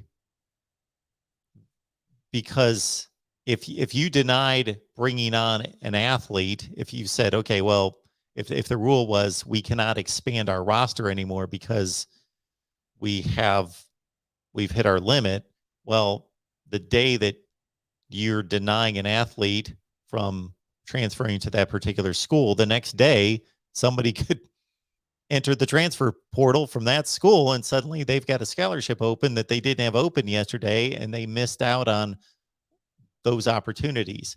So I would think that there's some kind of, they have to stay within a certain scholarship limit, and probably there are checkpoints throughout the year. And but I also know that the NCAA gave an expansion of, I believe it was 7. I don't know if it was 7 scholarships or 7 roster spots or both, for this next season, because of the super senior rule and all these athletes that have stuck around. Obviously, with all these athletes, and it's a domino effect, because it went down through the other classes, not just affecting the seniors, but it gave everyone the opportunity for an additional year of eligibility. Well, that would obviously impact your recruiting class size and would grossly limit the number of high school players that want to play college football to be given that opportunity. So they didn't want to do that. So they expanded the rosters and the scholarships by 7 for this next football season. And then they said that they would reevaluate after that. Got it. Yeah, no, I was wondering about that, just because these are pretty new things to college football that only been implemented a couple of years. But last thing before I go, I'm looking at the rankings, and I see that most teams have about 20 commits as of right now, 18 to 20. And I'm looking at Arizona because I'm always watching for the Pac-12. Arizona State has 5 commits. So what are they waiting for, I guess, when you have, I'm looking at pretty much, I'd say about a good 50 to 60% of the teams already have about 18 commits. 20 commits. Wow. How do they, that's an interesting strategy. I'm really shocked to see that. Yeah. I don't have an answer for They're you. ranked 97 out of 100. Obviously, their issues off the field are impacting their recruiting class. Man, I just wish that, if I won the lotto, I would donate to the Pac-12. They need all the help they can get. I don't know what's going on, but it seems like we're always last in recruiting, last in good coaching, last in passionate fans. Well, before you would do that, I would caution you to have them explain to you and sign a contract on what they would do with that money, because I wouldn't just turn over money to the Pac-12. Yeah, that's probably a smart thing, but I would end up donating it to USC anyway. Football needs USC, needs presence from the West Coast. It just really does. And I will let you go and let another caller go, but I am so looking forward to the USC hire. It needs to be a big name. Well, there you go. I would think more or less it needs to be a good coach. Been a lot of good coaches hired in the last 10 or 15 years that didn't have big names. So you're right. You know, if you hire a big name who's accomplished a lot, you know that he's a good coach. So there's some security and some benefit to that. But obviously, you just want to have ultimately the best guy. Well, thanks so much for the call. I appreciate it. Hey, Mark. Always a pleasure talking to you. Have a great night. Absolutely. Bye. You too. So let me get to a couple super chats here. We got Brian Plato. He should be one wise individual. Thank you so much for the super chat contribution there. Why are the Texas Longhorns so bad? Gig 'em.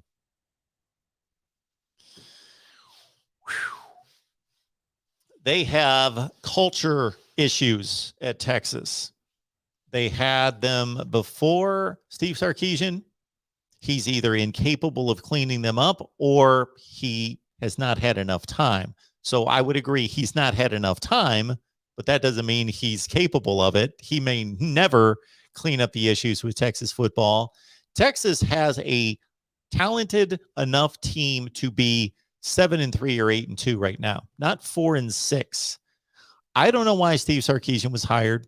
I'm on record many times of saying this at the time to say, I'm not predicting that he's going to be a failure, but I would not have hired him. I don't get it. I don't understand. Just because you worked for Nick Saban for a couple of years and you had this prolific offense, which I think we're seeing a trend.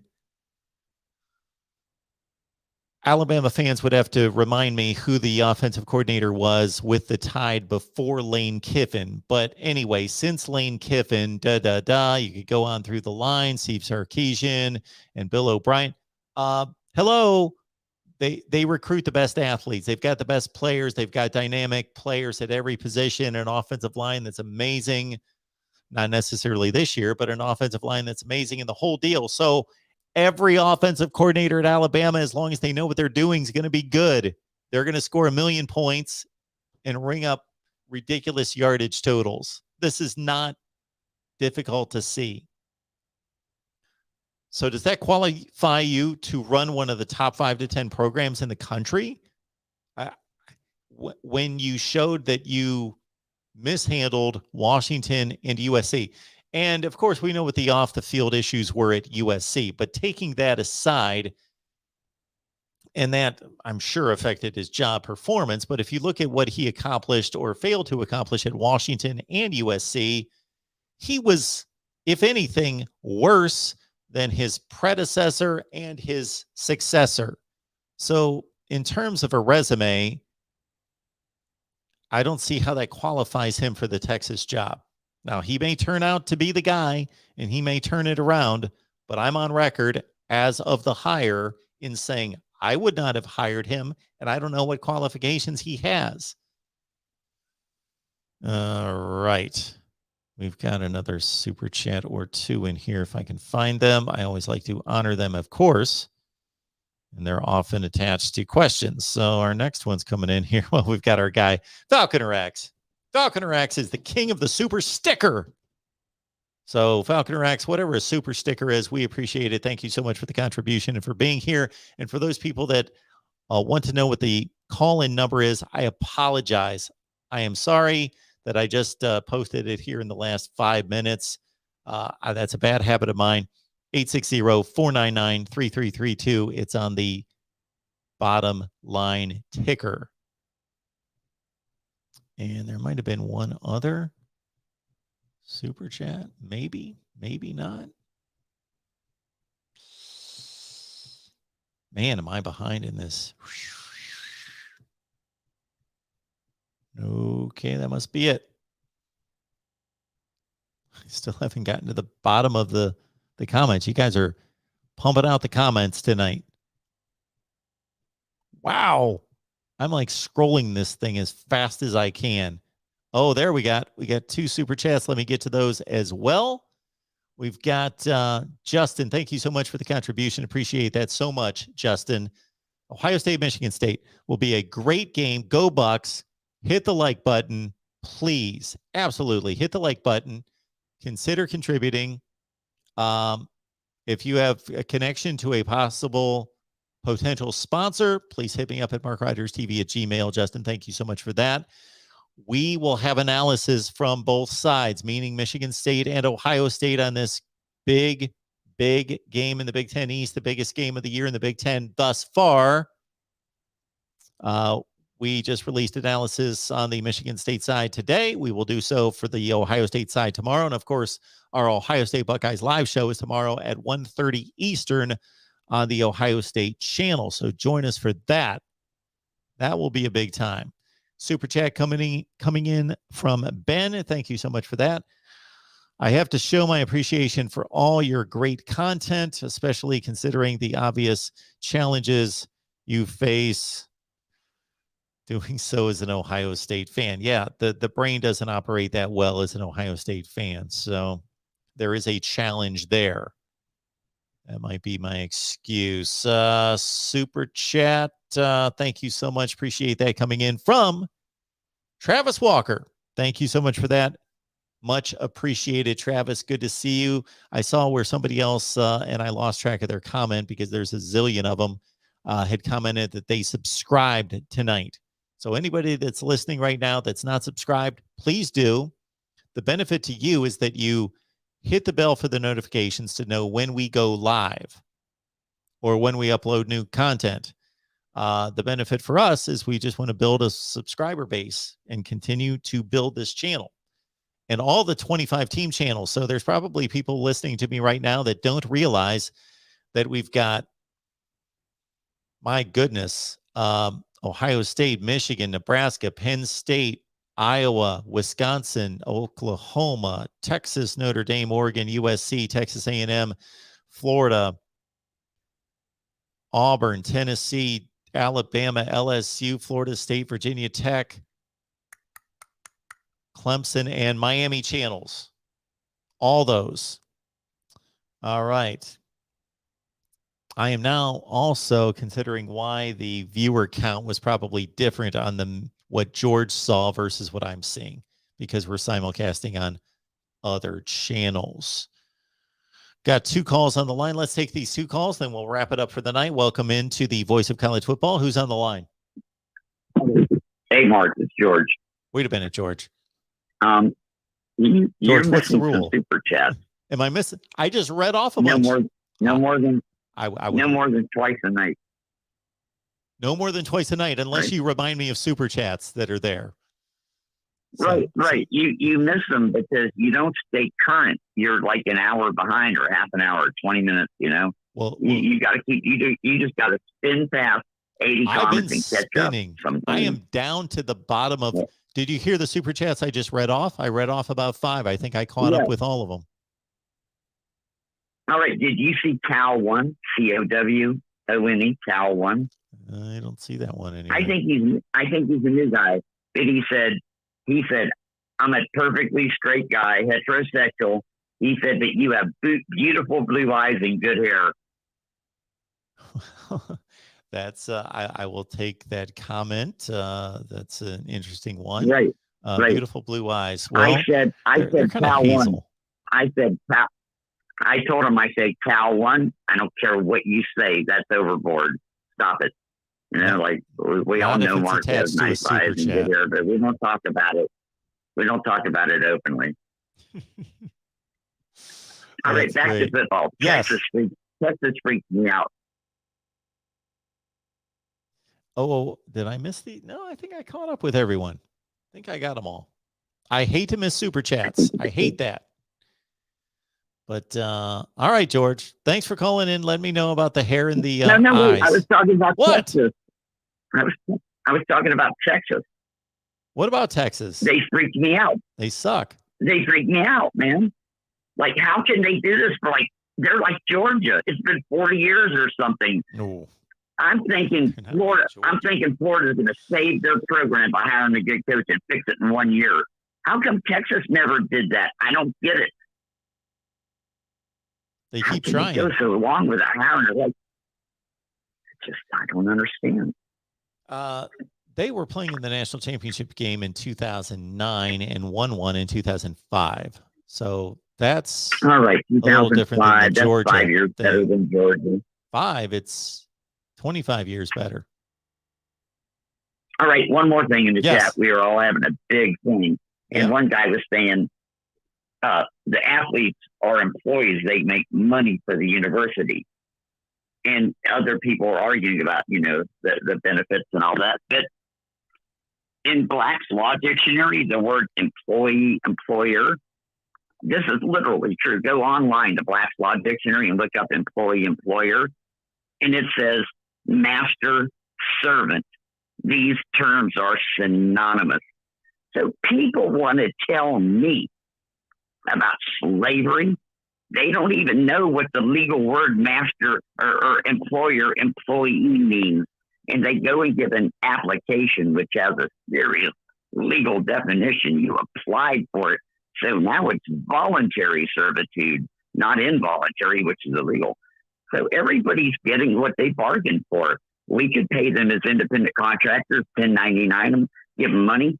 There's all kind of ways we could do it. We could set them up as an investment for the university because they get lasting returns for them. You know what I mean? It pays on into oblivion. They're still using Tebow's image and likeness, blah, blah, blah. We could set them up as actors in the entertainment industry. There's all kind of ways we could do this, but we decided to do it as master servant. They make an application to security. I mean, the university accepts it and they let them have a job as a student. That's what's going on.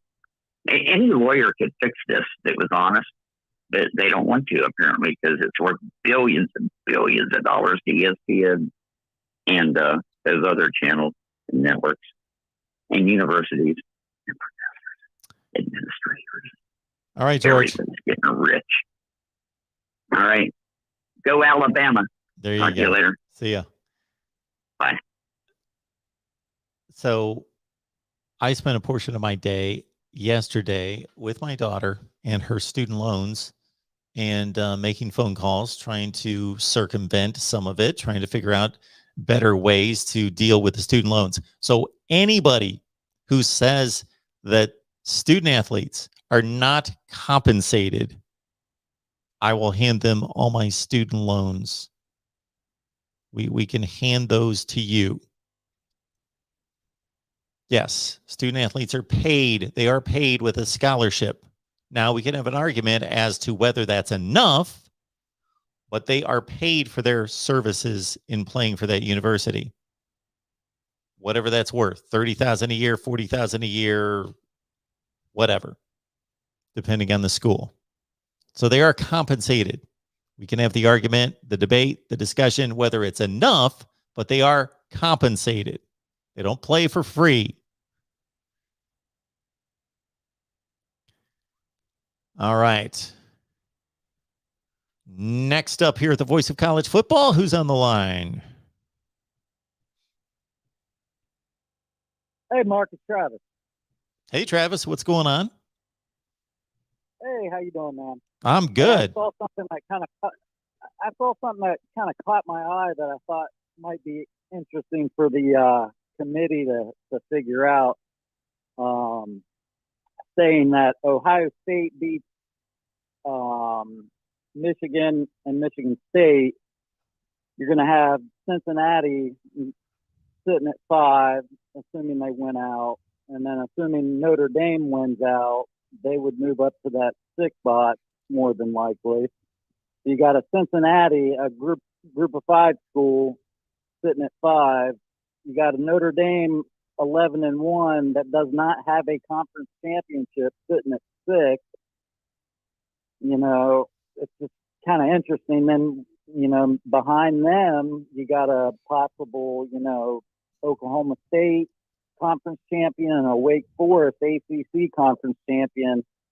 You know, what do you do with, you know, a Cincinnati, a group of 5, and a Notre Dame that doesn't have a conference championship on their resume, which apparently is, you know, a big deal. I just see the committee kind of sitting there going, what do we do? What do we do? You know, I wanted to see what your take there is on those two teams kind of log jamming up the front there. Well, this year is no different than any other year. So the committee has had to deal with whatever's been presented to them. So this year's no more difficult than any other year. Obviously, each year varies in difficulty, but they've all been difficult except for 2019 was pretty clear cut. So they're going to make a decision on, you know, since 2014, they came up with these tenets of, you know, winning conference championships, playing difficult opponents, performance on the field, etc. As we've gone along, they've gotten away from those because that has boxed them in. And all they tell us when it comes right down to it is they're going to select the 4 best teams. which is a rather moronic statement to make because they don't know who the 4 best teams are. Nobody does. They could say we're going to Right. select the 4 best resumes, but they don't even say that. They're just going to select the 4 best teams. So I am almost positive, because it's happened 6 out of 7 years, that there are going to be teams left out of the playoff that have just as good a resumes and just as good of an argument as teams that are in the playoff. Yeah. Yeah. I thought it was interesting that since Oregon's lost their one loss to Stanford has not won a game since. Yeah, it's a They had bad lost loss. Six straight, I believe. It might be 5. And I think they lost the game before that, before they played Oregon. So they might have lost the past like 6 out of 7 games. Yeah, they're I 3 and don't know, but 7. I think they lost.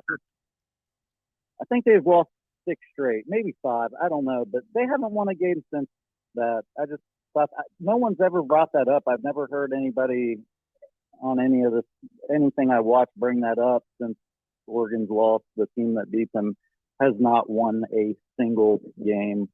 Always thought that was interesting.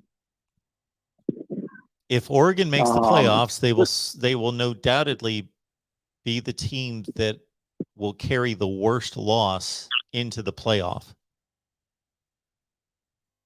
Yeah, especially if Stanford doesn't win another game. Well, it doesn't they matter might now not. whether they win another game or not. It's the worst loss by a playoff team. Yeah. Well, the other Yeah. one would be Michigan State lost to a 5-7 Nebraska team. But that 5-7 Nebraska team was playing in a much better conference than this 5-7, potentially 5-7 Stanford team. Yeah. Yeah. What do you think about this game this weekend? Michigan OSU. Michigan State OSU. I'm sorry. Well, I think it's going to come down to Michigan State's ability to put some kind of pressure on CJ Stroud, because their secondary is proven incapable of holding down passing offenses. Aiden O'Connell threw for 536 yards against them. Talia Tagovailoa hit him up for 350 last week.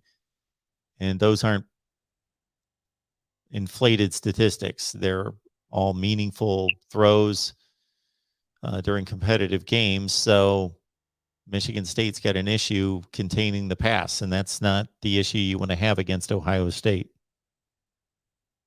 Yeah. I'm thinking if OSU can contain Walker, which Walker's going to get his. He's going to get his. I'm a mad, like, if we hope, look, I'm an Ohio State. I live in Columbus. If OSU can contain Walker to at least 100 yards, that would be fantastic. But he's going to get his. He's going to eat either way. And if they can contain him and force Michigan State to throw, I feel like they're good. But if Kenneth gets off to a start where he's racking up, getting into the 200s, and Michigan State's that's gonna be their best chance if he goes off. Yeah, it also chews up the clock. What's that? It also chews up the clock. If he's running the football and gaining first downs, it doesn't have to be 200 yards, but he's going to chew up the clock and keep the Ohio State offense on the sideline. Yeah. And OSU's O-line plays like they did last week and gives CJ time to just do his thing. It could be another Purdue score. If the O-line can come together again and play like they played against Purdue, that was shocking. I was actually a little nervous playing against Purdue, just given what they've done in the past to OSU and this year top teams. It was, but that O-line came together for the first time like I've seen all year. I mean, it was beautiful. So hoping we can pull that off again. But I figured all the teams would remain the same in the top 7 after taking a closer look at this weekend's schedule. I think this weekend's matchups are going to set the tone for what's to come, because there's a lot of good games on this weekend that are going to set the tone for what's coming here shortly with the playoffs and everything. And I figured it would stay the same, and OSU wouldn't jump anybody. And I believe they beat MSU. They will jump Oregon next weekend. What do you think about that one? Do I think Ohio State's going to jump Oregon if they beat Michigan Oregon, State? if they beat Michigan State, or are they going to make them wait? I have no idea what the State? committee's going to do. I have no idea. Trying to predict what they're going to do. I have no idea. Yeah. They can take any stance they want. They can wait for this game. They can wait for the next game or the next game or never, and say Oregon's always going to be ahead of Ohio State. They keep winning. They can justify any of those. They could have justified it before. They could have said Ohio State's finally gotten to a place where the resume trumps this head-to-head win by Oregon. They can do that at any time. There's no magic formula to it. It's based on their judgment. Yeah, every year they get new people and it's new rules. You never know what each year new people will make up some new stuff, But it'll be interesting. I imagine Saturday's game will be the most watched college football game of the year up to that point. So it's gonna be a good one. I'll be watching.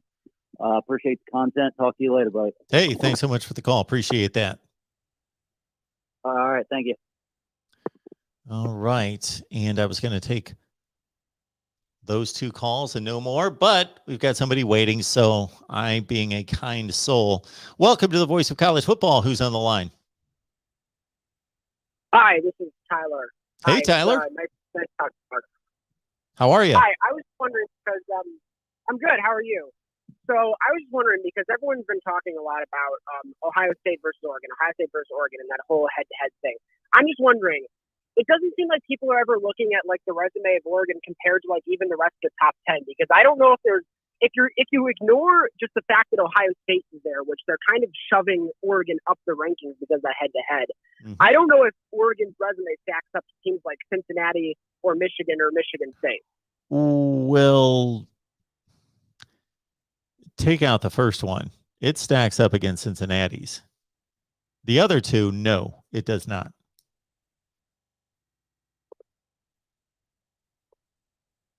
Yeah, I wouldn't necessarily say Cincinnati because they're a group of five, so beating Ohio State's really good compared to that. But I think that both Michigan and Michigan State have better resumes than Oregon, considering how bad that Stanford loss is. Yeah, they do. Yep. So it just seems kind of weird how Ohio State, they're forcing Oregon to be put above Ohio. They're forcing Oregon to be put above Ohio State when there's probably at least 2, 3, or even other teams below them who are probably better and have better resumes than Oregon. Absolutely. So we had a caller, I think our first caller of the night said the same thing, and I agreed and said, if you're going to honor the Oregon win over Ohio State, then you can do it one of two ways. You can either say, we're going to have Ohio State drive this conversation. They're going to drive the discussion, and they've got a better resume than Michigan State, and these other teams. So we're going to bring them all the way up to, let's say, number 3 in the country. But Oregon beat them and still only has 1 loss. So Oregon's going to be ahead of Ohio State. So we're going to put them number 2 and Ohio State number 3, then the rest of the teams. Or you can have Michigan and Michigan State drive the conversation in that comparison against Oregon and say, Michigan State, at least those two for sure. You could argue Cincinnati, since they have no losses, and say they should all be in front of Oregon. And if you honor Oregon's win against Ohio State still, then that's going to push Ohio State to the back of the line. You can do it one of two ways if you're honoring head-to-head.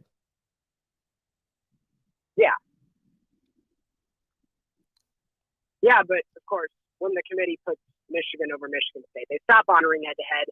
They count a game that happened 2 weeks ago more than a game that, and they forget about a game that happened 2 weeks ago, but they care so much about a game that happened like 8 weeks ago. Well, again, you're opening up a fascinating discussion where there's no right or wrong. It just depends how you approach it. Are we valuing each game exactly the same? Weeks 1 through 12? Or are we saying we want the 4 best teams at the end of the season? Because otherwise, if you're just looking at resumes, that Michigan State game should be counted just the same as Ohio State and Oregon. Or are we saying, well, that's more recent, so it's more valid? Yeah, I don't know if that's necessarily right, but I don't think that counting the game that happened way earlier in the season is any better than counting the game that's more recent. Like, you can either count them both the same, or you can count the game that happened earliest as less valuable. Yeah, well, you shouldn't count it as more value. That doesn't make any sense. It seems like that's what they're doing, just because of home and away. Well, that's part of it. Mhm. They're certainly taking into consideration, and they're also supposed to be taking, or so they say. I'm not saying that this is what they're supposed to be doing, but they say they take injuries into consideration. And that Oregon team did not play with its best player against Ohio State. Oh, I did forget about that. I thought you were going to mention the Stanford thing because they had a lot of injuries there. Well, they did there too. But Kayvon Thibodeau missed the game against Ohio State, and they had 5 key defensive players miss that game.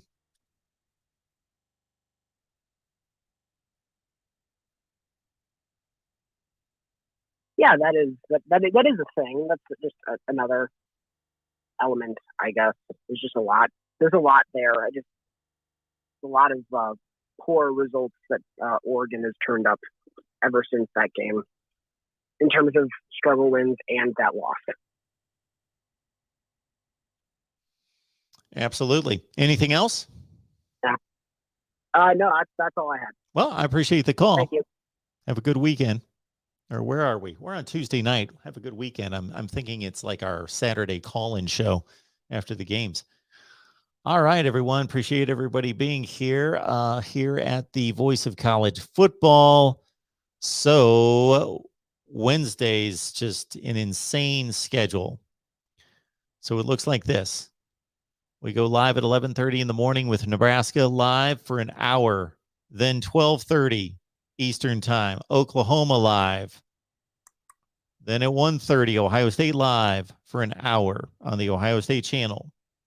All these are on their team-specific channels. And then at 5 o'clock Eastern, Michigan live. At 6 Eastern, Florida State live. At 7 Eastern, Miami live. 6 team live streams tomorrow. Again, that's Nebraska at 11:30 in the morning Eastern time, Oklahoma 12:30, Ohio State 1:30, Michigan 5, Florida State at 6, and at 7 o'clock, Miami, right here at the Voice of College Football. One other thing, I don't know if this interests anyone. I took some time to figure this out, so I hope it interests someone, because I should go ahead and cut these videos and post them because I've done the homework. Basically, I have figured out the championship scenarios. What has to happen in the Big Ten Western Division between Wisconsin, Iowa, Minnesota, Purdue? I've worked out all the scenarios. The SEC Western Division, that's crazy. Well, it's not crazy. Alabama's going to win the division. We pretty much know that. But just for argument's sake, for discussion's sake, it's possible. I have figured out a 5-way tie. There could be a 5-way tie in the SEC Western Division. Alabama, Mississippi State, Texas A&M, Arkansas, and Auburn all could finish at 5-3. If Alabama loses to Arkansas this week and Auburn, they would finish 5-3. And there's a way we could have a 5-way tie for the SEC Western Division. Then, of course, we've got the Ohio State, Michigan scenario in the Big Ten Eastern Division.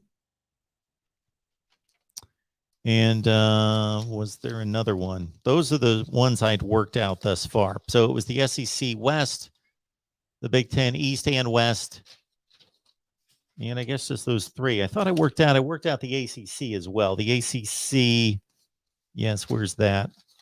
Anyway, I did the ACC as well. So I got to work on those videos, and hopefully somebody will enjoy them. All right, tomorrow, 6 live streams. Pick your team or pick them all. Nebraska, Oklahoma, Ohio State, Michigan, Florida State, and Miami, right here at the Voice of College Football on those team-specific channels. If you just want to help us build what we're doing here at the Voice of College Football, please subscribe here, but also subscribe to your favorite team channel, and subscribe if you're just wanting to help us. Subscribe to those channels that are under 1,000 subs, especially Iowa. We're like 794. We need to get to 1,000. Everybody listening to me right now, subscribe to the Iowa channel. We'll make this deal. Subscribe to the Iowa channel. And even if you don't want to watch the Iowa content, as soon as we get comfortably over 1,000, go ahead and unsubscribe. That's fine. But get us to 1,000. Subscribe to the Iowa channel. I will love you for it. That actually would not be the proper definition of love, but you know what I mean. Right here at the Voice of College Football. See you bright and early, 11:30 in the morning, Eastern Time, Nebraska Live.